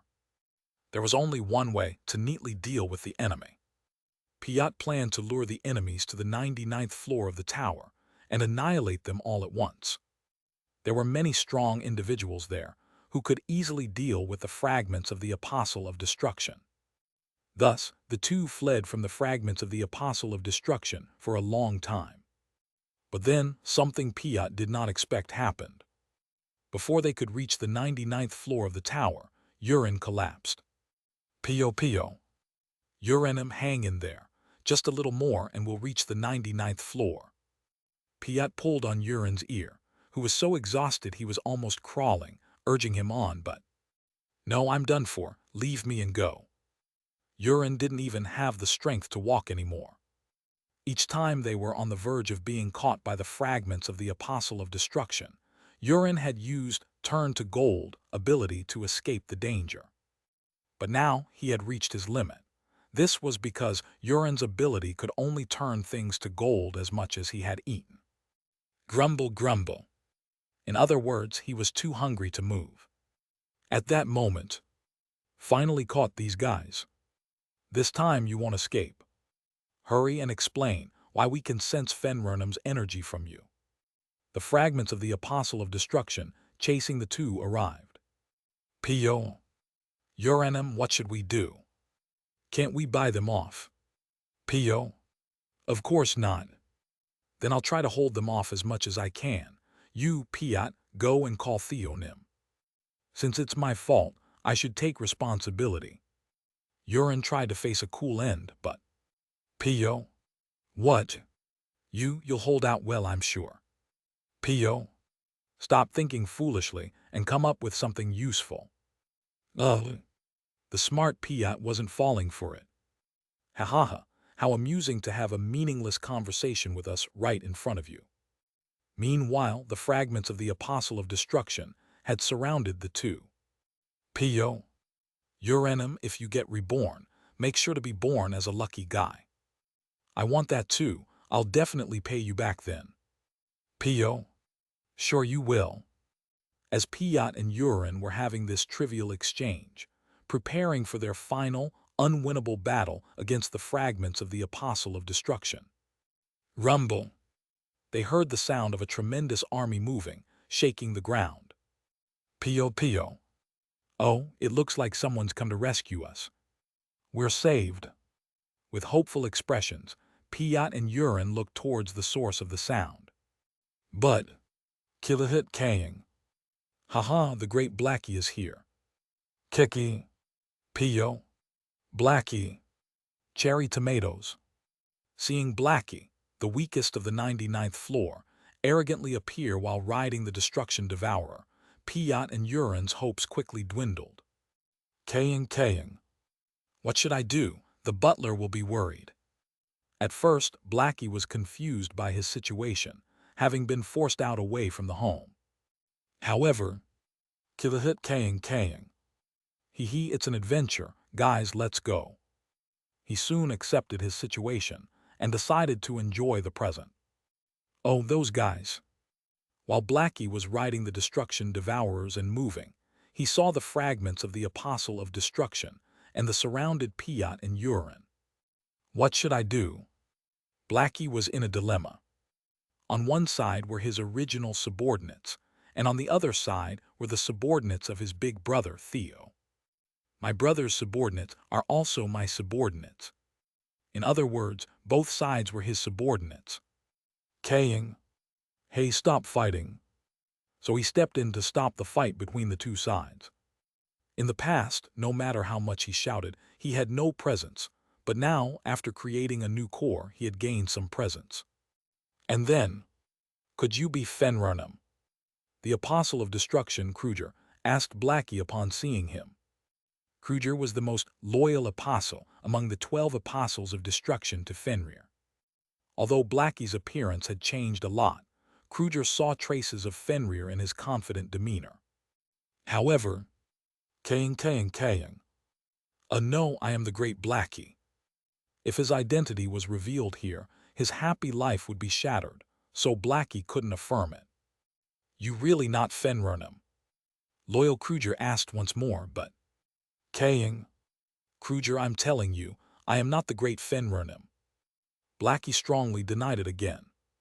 How do you know my name? You must be Fenrirnum. Kaying. Huh, anyway, I'm not. I'm not the noble wolf who hunts gods, the great Fenrirnim, the first seed of apostle of destruction. I'm the noble wolf, the great Blackie Parknim. While Blackie was struggling not to reveal his identity. Kruger, how could you think that's Fenrir? It's just a dog. The fourth seed of the apostle of destruction, Melpheus, pointed at Blackie and said, "What, did you just call me a dog?" Blackie got furious. At that moment, Melpheus showed some respect to Fenrirnim. Kruger, who had a lot of grudges against Melpheus for not showing respect to Fenrir, got angry. HMPH, Kruger, wake up. Even after finding a fragment of Fenrir's core, you're saying such things. Fenrir is no longer the Fenrir of the past. Haha, I will absorb Fenrir's core fragment and become the third seed of the apostle of destruction. Melpheus said with a sneer, and, "Melpheus, you bastard, you were so eager to swear loyalty in front of me." Blackie was enraged seeing Melpheus like that. "You think I'll let that happen? I, Kruger the Destroyer of Mountains, will collect Fenrirnim's core fragment and deliver it to Fenrirnim." Rather, Kruger, who was usually blunt, turned out to be the true loyal servant. "Kruger, I'll keep you as my subordinate from now on." While Blackie was thinking of bringing Kruger. "What is this? I suddenly feel my strength draining." "I feel the same." The fragments of the apostle of destruction were bewildered. Gulp, gulp. The destruction devourers, surrounding the apostles of destruction and eagerly devouring the energy of destruction, were the reason. At that moment, burp, burp, the destruction devourers began to digest the energy of destruction and exhale blue mist. What is this unpleasant energy? The energy of creation is the polar opposite of the energy of destruction. The energy of creation interfered with the fragments of the apostle of destruction from using their power. It wasn't greatly uncomfortable yet, but if that blue mist thickened, the situation could become worse. Melpheus and Kruger, who had been arguing, sensed that the situation was not normal and, "Kruger, let's deal with those things first." "Got it." Everyone attack. The fragments of the apostle of destruction, along with the other apostles, attacked the destruction devourers. Kiki, kiki. True to their nature of having the power of destruction, the destruction devourers immediately counterattacked. But despite their large numbers, the combat abilities of the destruction devourers were too poor to contend with the fragments of the apostle of destruction. Ki. The destruction devourers quickly dwindled in number as they were killed by the fragments of the apostles of destruction. Kuik turned to gold. Meanwhile, Urine, having filled his stomach, turned Hydra's fragment into gold. Pio. Messenger bird secret technique, horizontal flight. Piat flew swiftly, aiming to cut off the Hydra's neck, but not a chance. Thud. Kruger intercepted Piat's attack with his rock-hard body. Kaying. Don't touch my subordinates, the great Blackie will punish you. Blackie also boldly charged at the fragments of the apostles of destruction, but bang! Kajing. He couldn't get close and was flung away by the shockwave created by the fragment of the apostle of destruction. Kaying. Blackie rolled and tumbled as he was thrown away. Kia. In Blackie's eyes, he saw a destruction devourer, with its head half severed, weakly shaking its leaves as if telling him to run away. Kaying. A leader doesn't abandon their subordinates. I'll protect you all. I need strength. Blackie activated his core to its maximum capacity. Gather. He guided the power he had hesitated to gather until now into his core. SSSSRK. In response to Blackie's will, the energy of creation started to move toward him. Being an apostle of destruction, the energy of creation was instinctively repulsive power to Blackie. But there's nothing better than this to fight those guys. He knew that the energy of creation was the best to counter the apostles of destruction. The energy of creation, which had been faintly spread around, almost invisible, began to gather towards Blackie, gradually intensifying in color. Wung. The blue mist, which had become so dense that it would leave blue stains if touched, started to be sucked into Blackie's mouth. And then, good, as the energy of creation accumulated in his core. Grrrr, kaying. Grrrr, you bastards, stop immediately. Blackie roared and charged at the fragments of the apostles of destruction. You bastard, you called me a dog earlier. The first one he attacked was Melpheus, whom he had been targeting from the start. He was more upset about being called a dog than about the betrayal. Bang! Blackie strongly struck the back of Melpheus's head with his front paw. Melpheus, struck by Blackie, flew and crashed into a wall. However, is my strength still lacking? Blackie's expression was not good after hitting Melpheus. Even though he had absorbed the energy of creation, the amount was insufficient to take down Melpheus in one blow. Bastard! I'm joining in. Kruger decided that Melpheus alone couldn't handle Blackie and joined in the fight. 2. Take care of those guys. I'll deal with these and join you. Shasha, the queen of screams and ice, froze the destruction devourers and shattered them with her scream, then shouted to Hydra and Leviathan. Although the situation had improved with Blackie stepping in. Blackie versus Melpheus, Kruger. Piat Urine versus Hydra, Leviathan. 80,000 destruction devourers versus Shasha. None of the matchups were favorable. The problem was especially with Shasha slaughtering the destruction devourers, reducing their numbers. As the amount of the energy of destruction devoured by the destruction devourers decreased, the energy of creation they emitted also decreased, weakening Blackie's power. As Blackie, Piat, and Urine's injuries increased, and the victory of the apostles of destruction seemed certain. Thud, thud. A giant black figure with large horns and a massive build appeared with a ground-shaking vibration.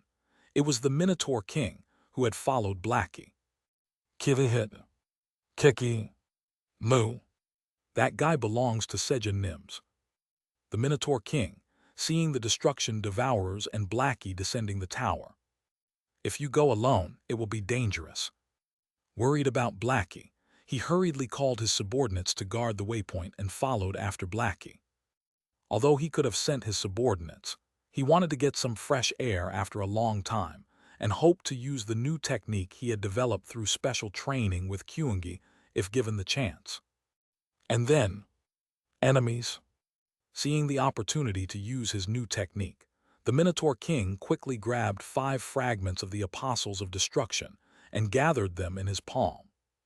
Moo. Demon King Fist.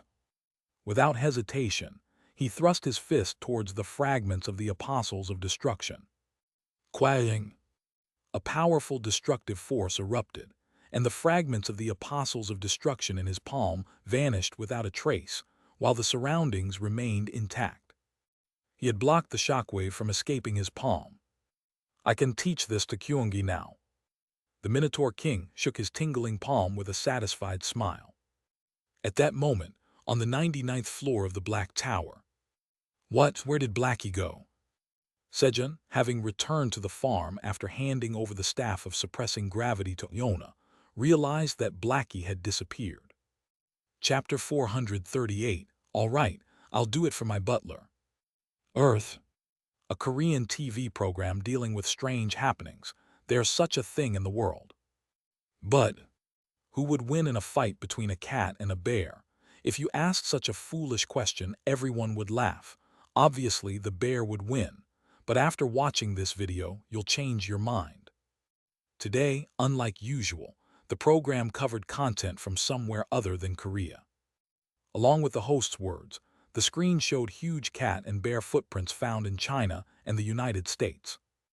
The beings that left these traces are Theo Park and Kyungi Park, the companions of Korean hunter Park Sejun. As you can see, they are a cute cat and a baby bear. Next, the screen switched to show CCTV footage of Theo and Kyungi. Who do you think will win? Of course Theo. No way, Kyungi is just a baby. Kyungi might not win now, but in a year, he'll definitely win 100%. Is our Theo playing around? Theo will get stronger too in a year, and our Theo will still be cute even after a year. I can't agree. Kyungi will also be cute in a year. At the host's question, the guests fervently supported either Theo or Kyungi, engaging in a battle over who was cuter. The opinions were almost 50-50. However, it wasn't just the guests who were divided in their opinions. Korea. No, people all around the world were divided into Team Theo and Team Kyungi, sharing their opinions on who was cuter. We have Peacebees too. Of course, there were also a few supporting Peacebees. Perhaps because they resembled Peacebees, those cheering for Peacebees also preferred to stay inconspicuous and didn't receive much attention. After the Minotaur King dealt with the Apostle of Destruction fragments. Kaying. Guys, are you okay? Blackie hurried to check the condition of his subordinates. Kiki. Most of the surviving Destruction Devourers were unharmed. However, that was not necessarily a good thing. The Apostle of Destruction fragments. Power was so strong that the Destruction Devourers who were attacked all died. At that moment, Kiki. The Destruction Devourers brought a dying Destruction Devourer with half its head severed in front of Blackie. It was the Destruction Devourer that couldn't close its eyes out of concern for its leader and had told Blackie to run away. Kailai. Leader, it's a glad you're safe. Although they couldn't communicate verbally, Blackie understood the dying Destruction Devourer's final words. So he was sad and furious at the fact that as a noble wolf and a great leader, there was nothing he could do. Kaying. Hey, get up, your leader is giving you an order. What he could do was nothing more than a feudal order disguised as a command. I guess I have to step in. As the oldest one here, the Minotaur King was about to explain to the sorrowful Blackie that some realities must be accepted. SSSSRK. The energy of creation, which was faintly scattered around, began to gather at the head of the dying Destruction Devourer. It responded to Blackie's words. Just as dragons have dragon speech, Blackie had a similar power called destruction speech, Chinese letter. TL. The actual translation of Chinese letter would be something like destruction of the power of words, which is quite long, so I have translated it simply as destruction speech. The power to infuse words with the power of destruction, ignoring the laws of the world and imposing one's will. Until now, Blackie couldn't use destruction speech due to the lack of destructive power. However, overcome with emotion, he unconsciously moved the energy of creation to use destruction speech. And then, Kai, the head of the dying Destruction Devourer, returned to normal. How is this possible? Blackie himself couldn't understand what he had done. But that's not important right now. Kilahit Kaying. Did you see that? The leader's command are absolute. What mattered now was showing the Destruction Devourers the leader's dignity. Kiki. The Destruction Devourers lifted Blackie up and celebrated him. Kilahit Kaying. Lift me higher, as high as your respect for the great Blackie. Blackie was delighted, as the Destruction Devourers treated him like a leader. This guy was hiding his abilities too. The Minotaur King nodded as he looked at Blackie. As expected, all of Sejun's companions are exceptionally capable. Theo, Flamey, Kyungi, Black Rabbit, and others. The Minotaur King thought that Sejun had an excellent talent for finding capable individuals. While Sejun was being recognized by the Minotaur King for abilities he didn't even possess. Munch. Urine was hastily filling his empty stomach after using Turn to Gold. Pio. We've hit the jackpot. Piat was collecting coins, dropped when the Apostle of Destruction fragments disappeared. At that moment, Kaying. Surround that pig. Blackie from atop the Destruction Devourers pointed at Urine and shouted. I can smell it. Because he could sense his core fragment from Urine's body. He intended to show his subordinates the leader's dignity once more by finding the core fragment. Kiki, Kiki. When the destruction devourers, following Blackie's command, surrounded Urine. Kuik. Urine, who was eating, was taken aback. Kilahit Kaying. He, hand over my core fragment. As Blackie lunged at Urine's pouch. What should I do? Urine hesitated between the food in both hands and his pouch. Munch, munch. Urine naturally chose the food, and Kilahit Kaying. Did you see that? The great Blackie is so fast that he couldn't even react. Blackie, having snatched Urine's pouch, proudly pulled out his core fragment. Don't get cocky. He subdued his own consciousness, embedded in the core fragment. And then, Kaying, eat this. When he showed the core fragment to the destruction devourers. Kiki, Kiki, chomp chomp. The destruction devourers cheered for Blackie, and then began to feast in earnest. Kilahit. Blackie felt proud watching this. Kaying, but I'm sleepy. His eyelids grew heavy. He had overexerted himself using a lot of power all of a sudden. Thud. When Blackie collapsed on the ground. Grab. The Minotaur King picked him up by the scruff of his neck. Moo. Let's go back. Pio. Yes. Yes. Piot and Urine moved to the 99th floor of the tower. Kiki. Kiki. The destruction devourers followed behind the Minotaur King, trailing after Blackie, who was dangling from the Minotaur King's hand. The 99th floor of the Black Tower. Blackie. Where are you, Blackie? Meow. Kyung. Blackie. While Sejun, Theo, and Kyungi were searching for Blackie. Sejunum, I know where Blackie went. Pottery shook its branch and spoke to Sejun. Really? Where did Blackie go? He went that way earlier, riding on the destruction devourers.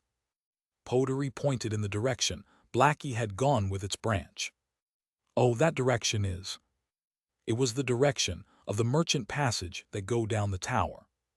Don't tell me Blackie ran away because he was upset about getting mental education.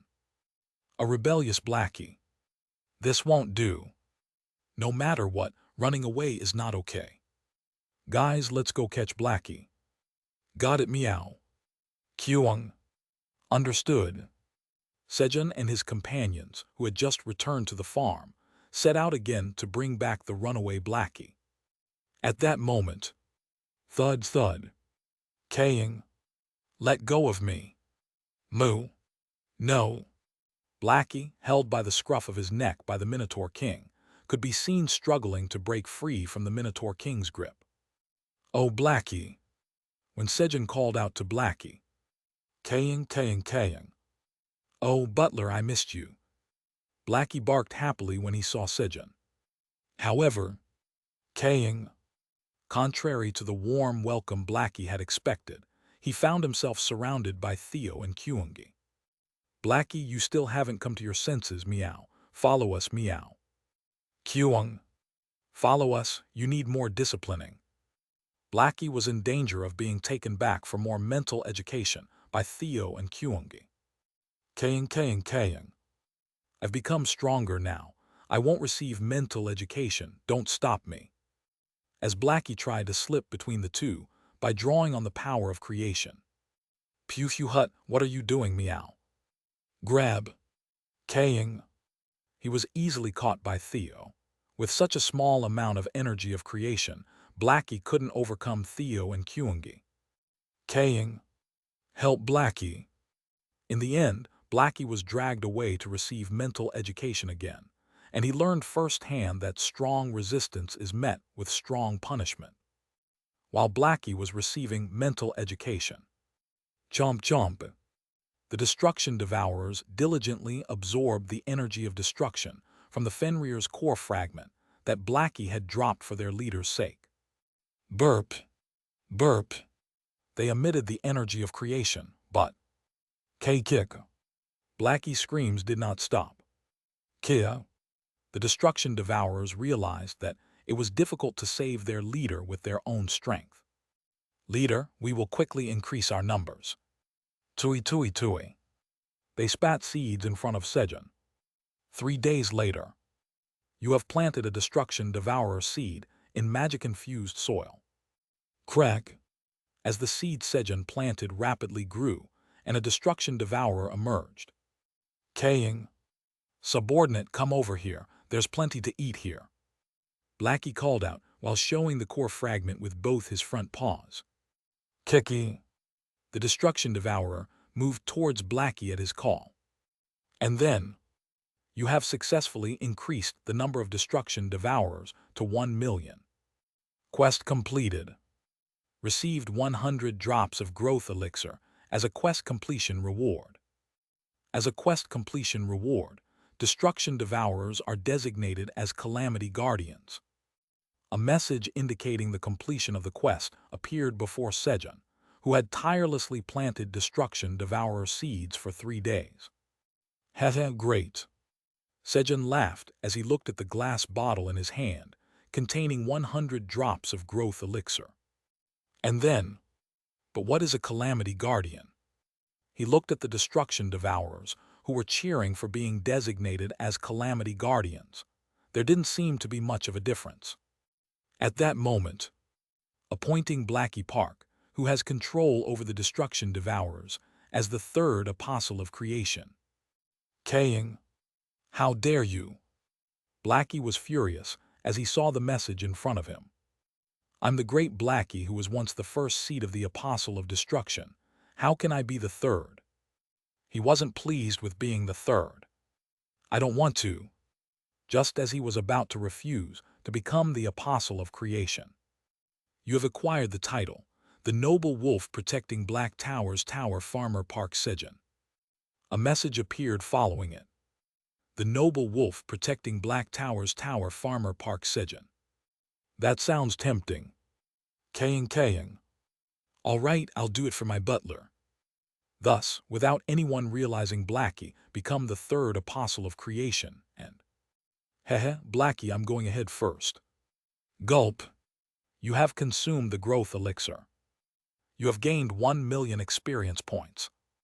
Your lowest stat, agility, increases by 10. Your proficiency in seed harvesting, LV, 8, increases significantly. Sejun swallowed a drop of the growth elixir. And then, gulp, swallowed another drop of the growth elixir.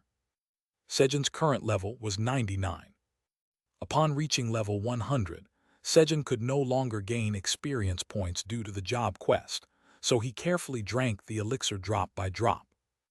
I can't afford to waste even a single drop.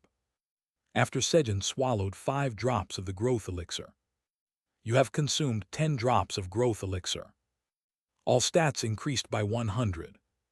An additional effect of the growth elixir appeared. Now the gap between me and Blackie has widened even more. Sejun was pleased that the gap between him and Blackie had grown larger. Gulp. Sejun continued to drink the growth elixir, and after consuming 80 drops, you have leveled up. You have gained 1 bonus stat. Strength increased by 10. A quest has been triggered. Job quest. Receive recognition from Hamer, god of farming, Patrick, god of earth, and Lee, god of abundance, and upgrade the tower farmer rank to S. Reward, all job skill levels +1, 1 job new skill. Finally, upon reaching level 100, Sejun's job quest appeared. And then, Lee, god of abundance, acknowledges Park Sejun, the Black Tower's tower farmer, as the first. Lee, god of abundance, quickly acknowledged Sejun as the first. Chapter 439, I Can't Resist Gossiping. Seed Shop Headquarters. It's already been a week. Lee opened her mouth with a look of despair, as no one had visited her temple for a week. Lee still didn't know that Pottery had blocked the Lee Road. What's going on? Why is Park Sejun mad at me? What did I do wrong? Lee pondered the reason for Sejun's anger. And then, could it be that? She thought of one reason why Sejun might be angry. Could he be mad because I delayed the creation of the divine relic? These days, every time a god's seal was broken, they'd throw a party, eating, drinking, and having fun. I've been partying almost every day. No wonder he's mad. But how do I make Park Sejun forgive me? While Lee was contemplating, Black Tower's tower farmer Park Sejun has received a job quest. Please test Black Tower's tower farmer Park Sejun to verify his farming skills, and if you're satisfied with Park Sejun's farming skills, say, I acknowledge. A message appeared. A test for Park Sejun. This was an opportunity to show how much she trusted Park Sejun. There's no need for a test between us. I trust you completely, Park Sejun. I acknowledge. So without even giving a test, she quickly acknowledged him. You are the first to acknowledge Black Tower's tower farmer Park Sejun's farming skills. Oh, first place. Hee, now Park Sejun's anger will subside a bit, right? Please forgive me quickly. Lee clasped her hands together and prayed for divine power to gather. And then, Black Tower's tower farmer Park Sejun has expanded your temple by 50 square meters. Divine power increases by 50.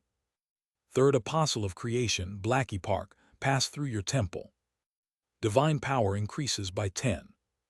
1,000 calamity guardian destruction devourers have passed through your temple. Divine power increases by 5.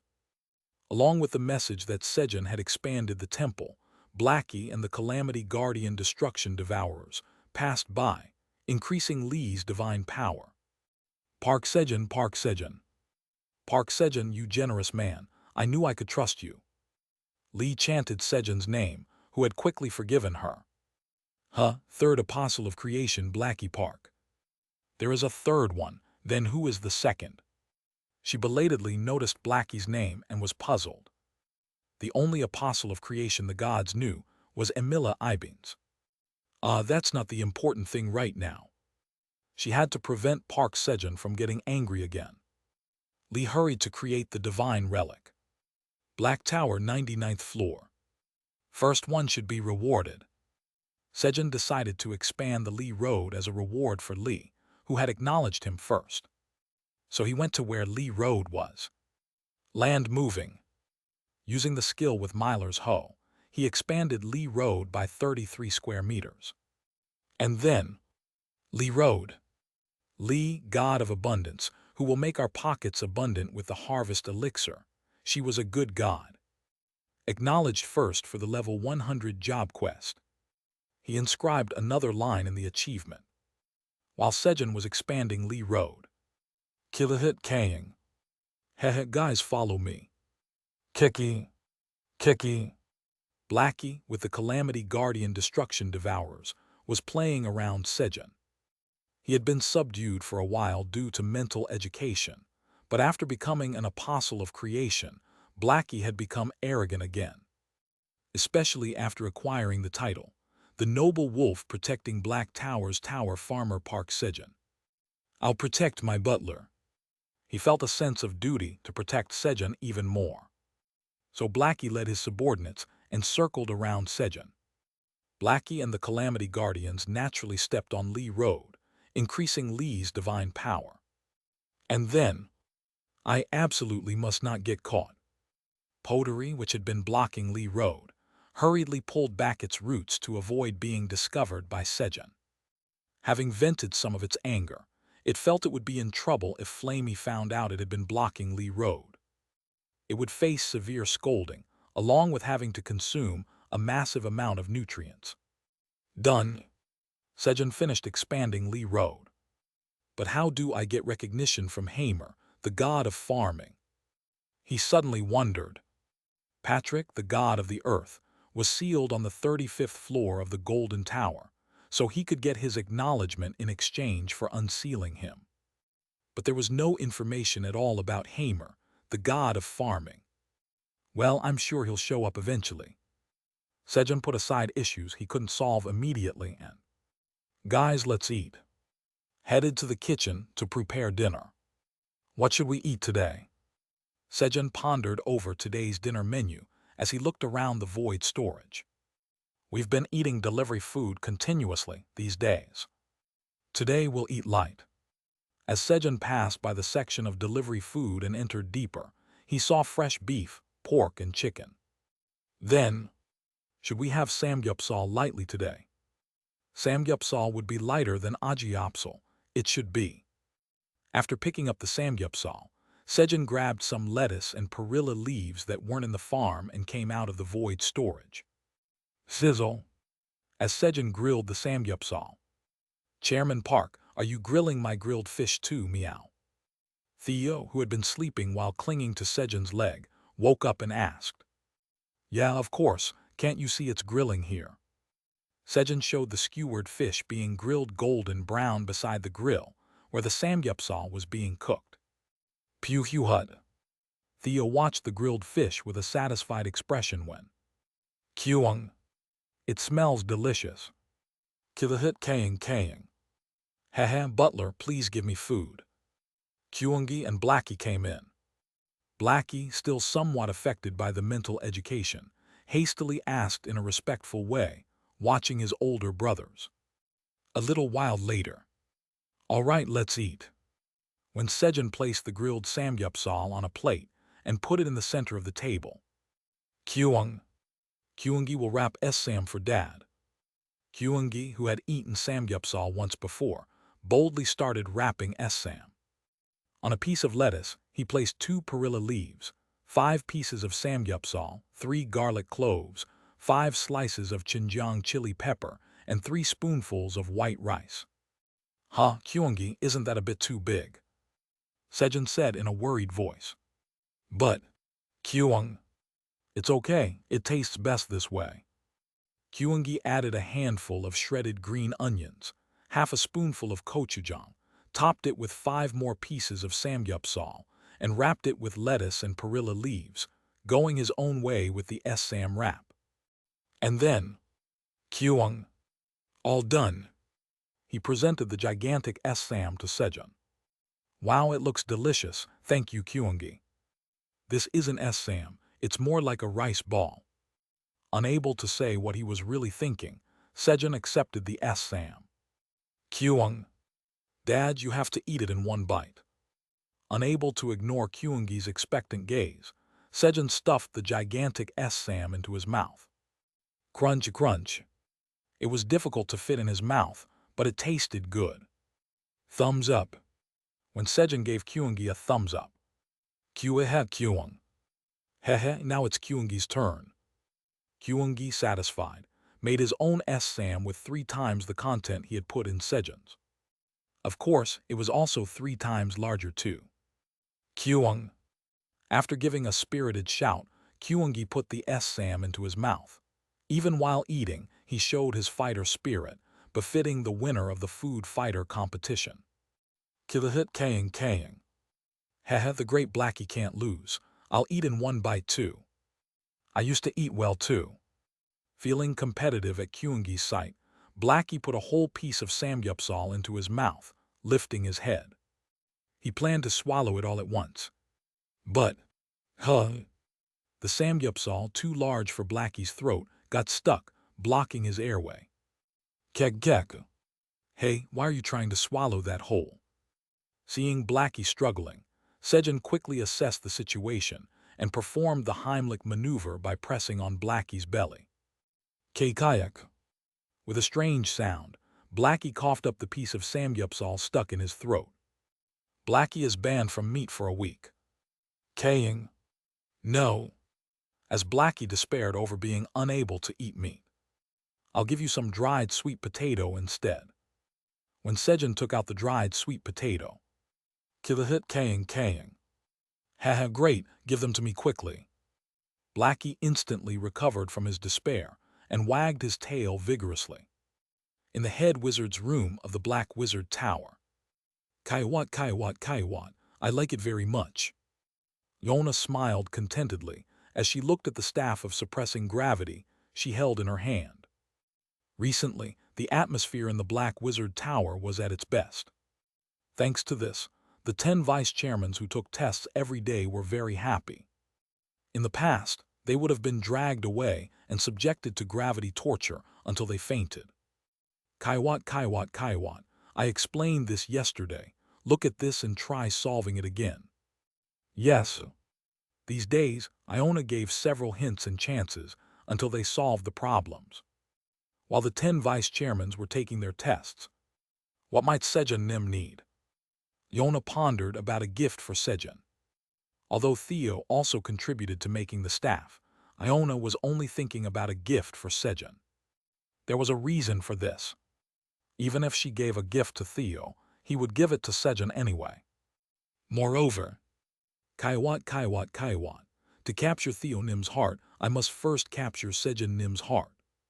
If Sejun, who was Theo's mental pillar, liked it, Theo would naturally like it too, making it a win-win. While Iona was thinking about a gift for Sejun.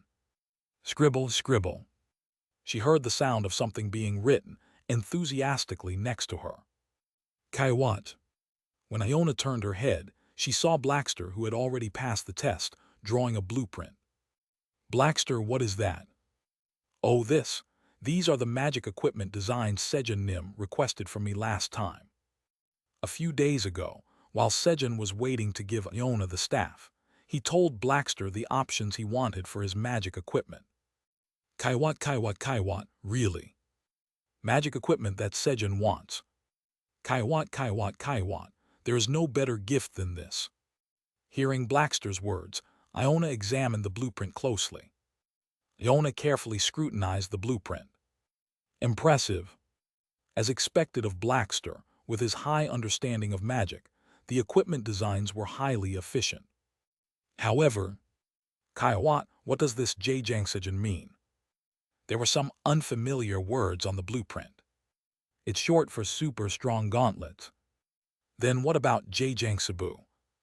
It's short for super strong boots. Then Jjangsebu must be short for super strong belt. Did Sejun Nim name these? The names seemed quite haphazardly given. Iona thought of Sejun the moment she heard them. Yes, that's right. Honestly, these names make me not want to make the equipment. Kaiwat, I understand. Honestly, Sejun Nim's nomming senses. Having witnessed Sejun's terrible nomming skills several times, Iona understood Blackster's feelings. Right, isn't it strange, Iona Nim? It's not just me, right? Kaiwat, of course. To be honest, Blackster's too.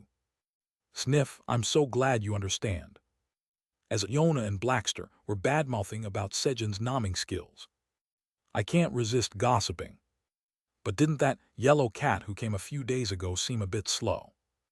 Grun, the 7th vice-chairman, who had been twitching his mouth wanting to speak, finally opened his mouth and, "You idiot, that's not it." Blackster, sensitive to the mood as befitting a thief, shook his head and signaled to Grun, trying to give him a hint as he noticed Iona exuding an icy aura. But the wizards, who only studied magic and hadn't learned to read the room. Not just a bit, he seemed really slow. Right, even his laugh Puhut is so frivolous. Unaware that the atmosphere was turning cold, the other vice-chairmen began to badmouth Theo. Guys read the room. Blackster kept trying to give them hints with strong eye contact, but the wizards didn't notice. And then, why does the atmosphere feel like this? By the time the 10 vice-chairmen realized something was wrong, it was already far too late. Kaiwo, everyone except Blackster follow me. In the end, they were dragged away by Jonah. Kaiwo, how dare you insult Theonim? Suppression. We're sorry. Ionanim, please spare us. They became the first testers of the staff of suppressing gravity. Chapter 440, Did you just insult my master? Sejun, who had fallen asleep after drinking alcohol in the mood of eating samgyeopsal yesterday, opened his eyes. And the seal of the Earth's jewel has been broken. He checked the messages. A moment later. Today it's maple syrup. Maple Nim, I'll give you 3.3 square meters. Sejun spoke with a slightly disappointed voice after checking the reward from Maple, god of maple, contained in a huge jar in the kitchen. But it was okay. You have lifted the seals of 5 gods. Quest conditions have been met. As a reward for meeting the quest conditions, You have obtained 5 drops of the growth elixir. Today was the day to lift the seal of the 5 gods and receive the growth elixir. Since he had 20 drops left from yesterday and received 5 more drops today. He 25 drops. Sejun laughed as he collected the growth elixir as a reward. But why is there no news of the growth elixir, given every time I lift the curse of the 1,000 dragons? As Sejun wondered, the tower administrator says not to worry. The tower administrator says it's because she sold a glass of golden samyangju for 500 billion tower coins. Aileen answered Sejun's curiosity. The great dragons were busy earning money to buy 1 glass of golden samyangju. That's why not a single glass of golden samyangju had been sold. 500 billion tower coins. Isn't that too expensive? No wonder the quest isn't being completed. As Sejun spoke in a surprised voice, the tower administrator says that, although it will take time, they can make an enormous amount of money. Aileen showed strong confidence. To lift the curse of forgetfulness, the great dragons must drink a glass of golden samyangju. So Aileen set the price for 1 glass very high, because from the second glass, it just becomes regular alcohol. But it's still too expensive. Aileen, let's lower it to 10 billion tower coins. Honestly, Sejun thought even 10 billion tower coins was expensive. Aileen, who usually followed Sejun's opinions. However, the tower administrator says that's too cheap. Today she did not. I need 100 quadrillion. Because she needed money. Aileen wanted to sell the golden samyangju at a high price to cover her stay fee for going to Earth with Sejun. Of course, even selling a glass of golden samyangju for 500 billion tower coins was far from enough to reach 100 quadrillion. Aileen, let's not do that and lower the price. In Sejun's view, taking advantage of someone's weakness to take exorbitant profits was not a good approach. Even if you eat in moderation. If she made excessive profits like this, not only would it be bad for her, but there was a possibility that Aileen's reputation among the dragons might worsen later. He couldn't let Aileen be cursed by other dragons. The tower administrator says, since you insist, then she'll lower it to 250 billion tower coins. Let's lower it a bit more. Sejun continued to persuade Aileen. The tower administrator firmly says they can't lower it below 50 billion tower coins. All right, thank you for listening to me. The price of golden samyangju was lowered to a level where dragons could afford it. Thanks to that, golden samyangju started to sell, and what, 50 billion tower coins? Why did Aileen suddenly do that? Aileen, you've become so kind. Aileen's reputation among the dragons improved. While Sejun was persuading Aileen. Kyung, Dad, did you sleep well?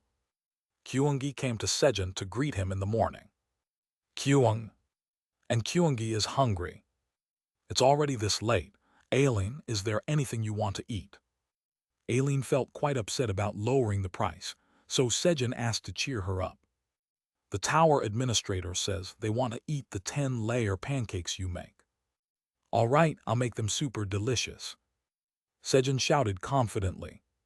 Previously, he only drizzled honey over the pancakes, but now he had access to all the ingredients. Heh, now I'm a man who has all the ingredients. Sejun's void storage, stocked with items he had brought from the supermarkets on Earth, was filled with ingredients like whipped cream and ice cream. Sejun cooled the pancakes after grilling them, then stacked them 10 layers high, generously spreading whipped cream between each layer.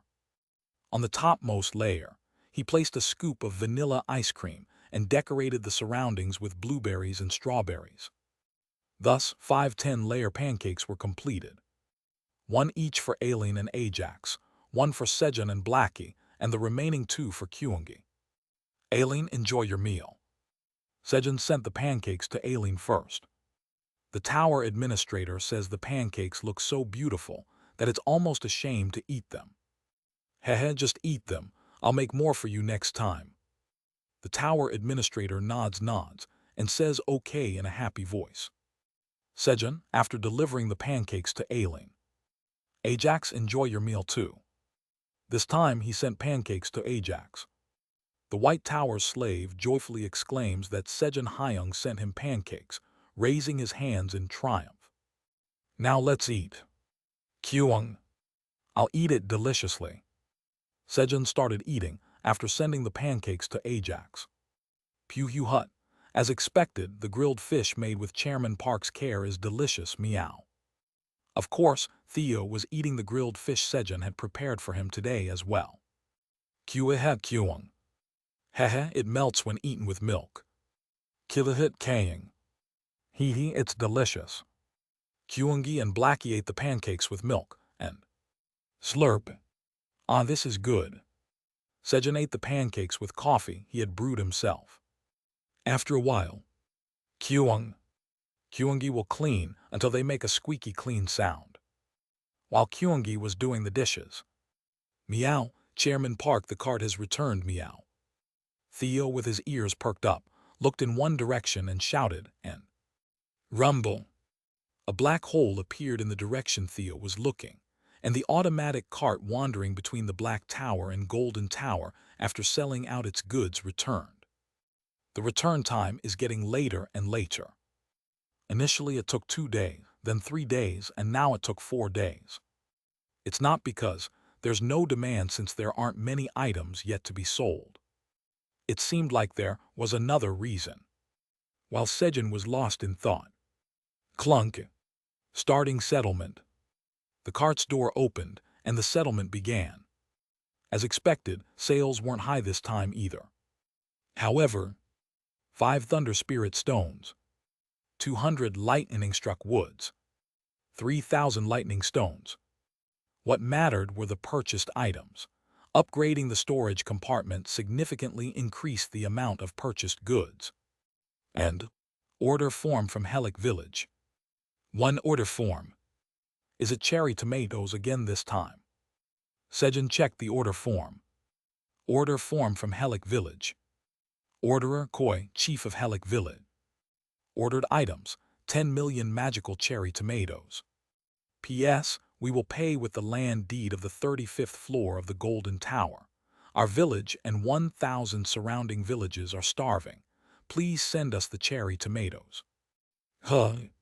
As expected, it was an order for magical cherry tomatoes, but the quantity and payment method exceeded Sejun's expectations. In a good way. Found it. He finally got the opportunity to obtain the land deed for the 35th floor of the Golden Tower. But I'll need to go 5 times. Given the current size of the cart's storage space, it can barely hold 2 million cherry tomatoes. Of course, this was before the upgrade. Currently, there are 5 Thunder Spirit Stones in the automatic cart, wandering between the Black Tower and Golden Tower, which can be used to upgrade it. By using 5, 2 plus 3, Thunder Spirit Stones, you can expand the storage space of the automatic cart wandering between the Black Tower and Golden Tower by 2.25 times.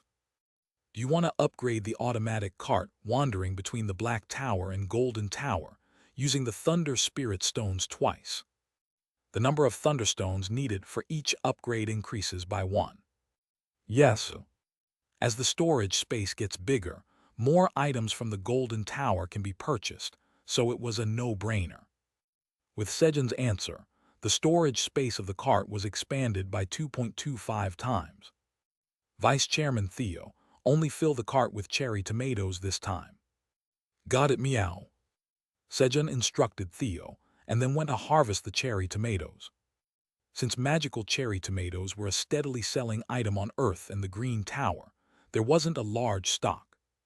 To fill the cart with 4.5 million cherry tomatoes, they might not have enough. As Sejun harvested the cherry tomatoes, and Theo loaded them onto the cart.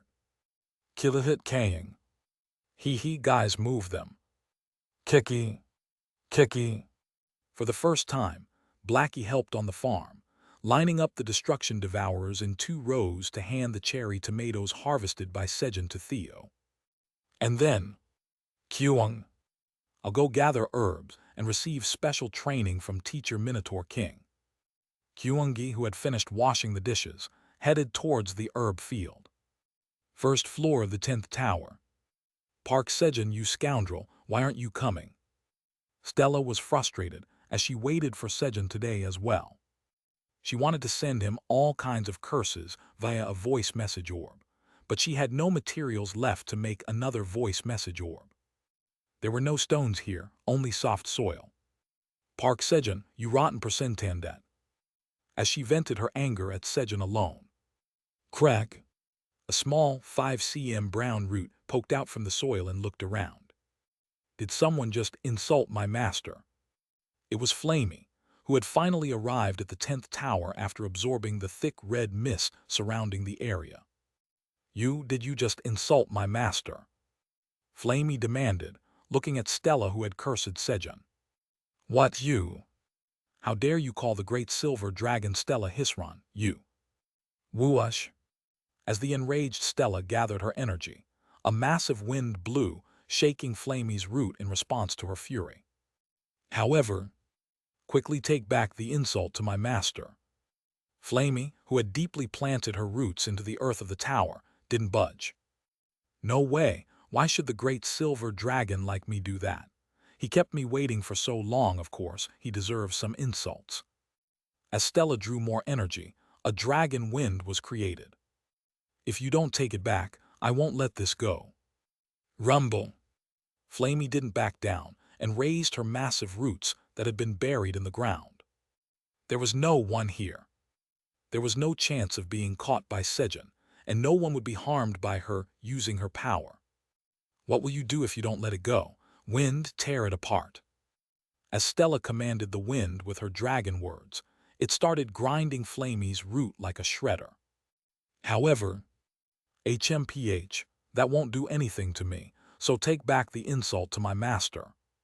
Crack. Flamey's root regenerated almost instantly as it was being shredded. The area around the 10th tower was filled with the energy of destruction, and Flamey used the abundant nutrients to regenerate her root.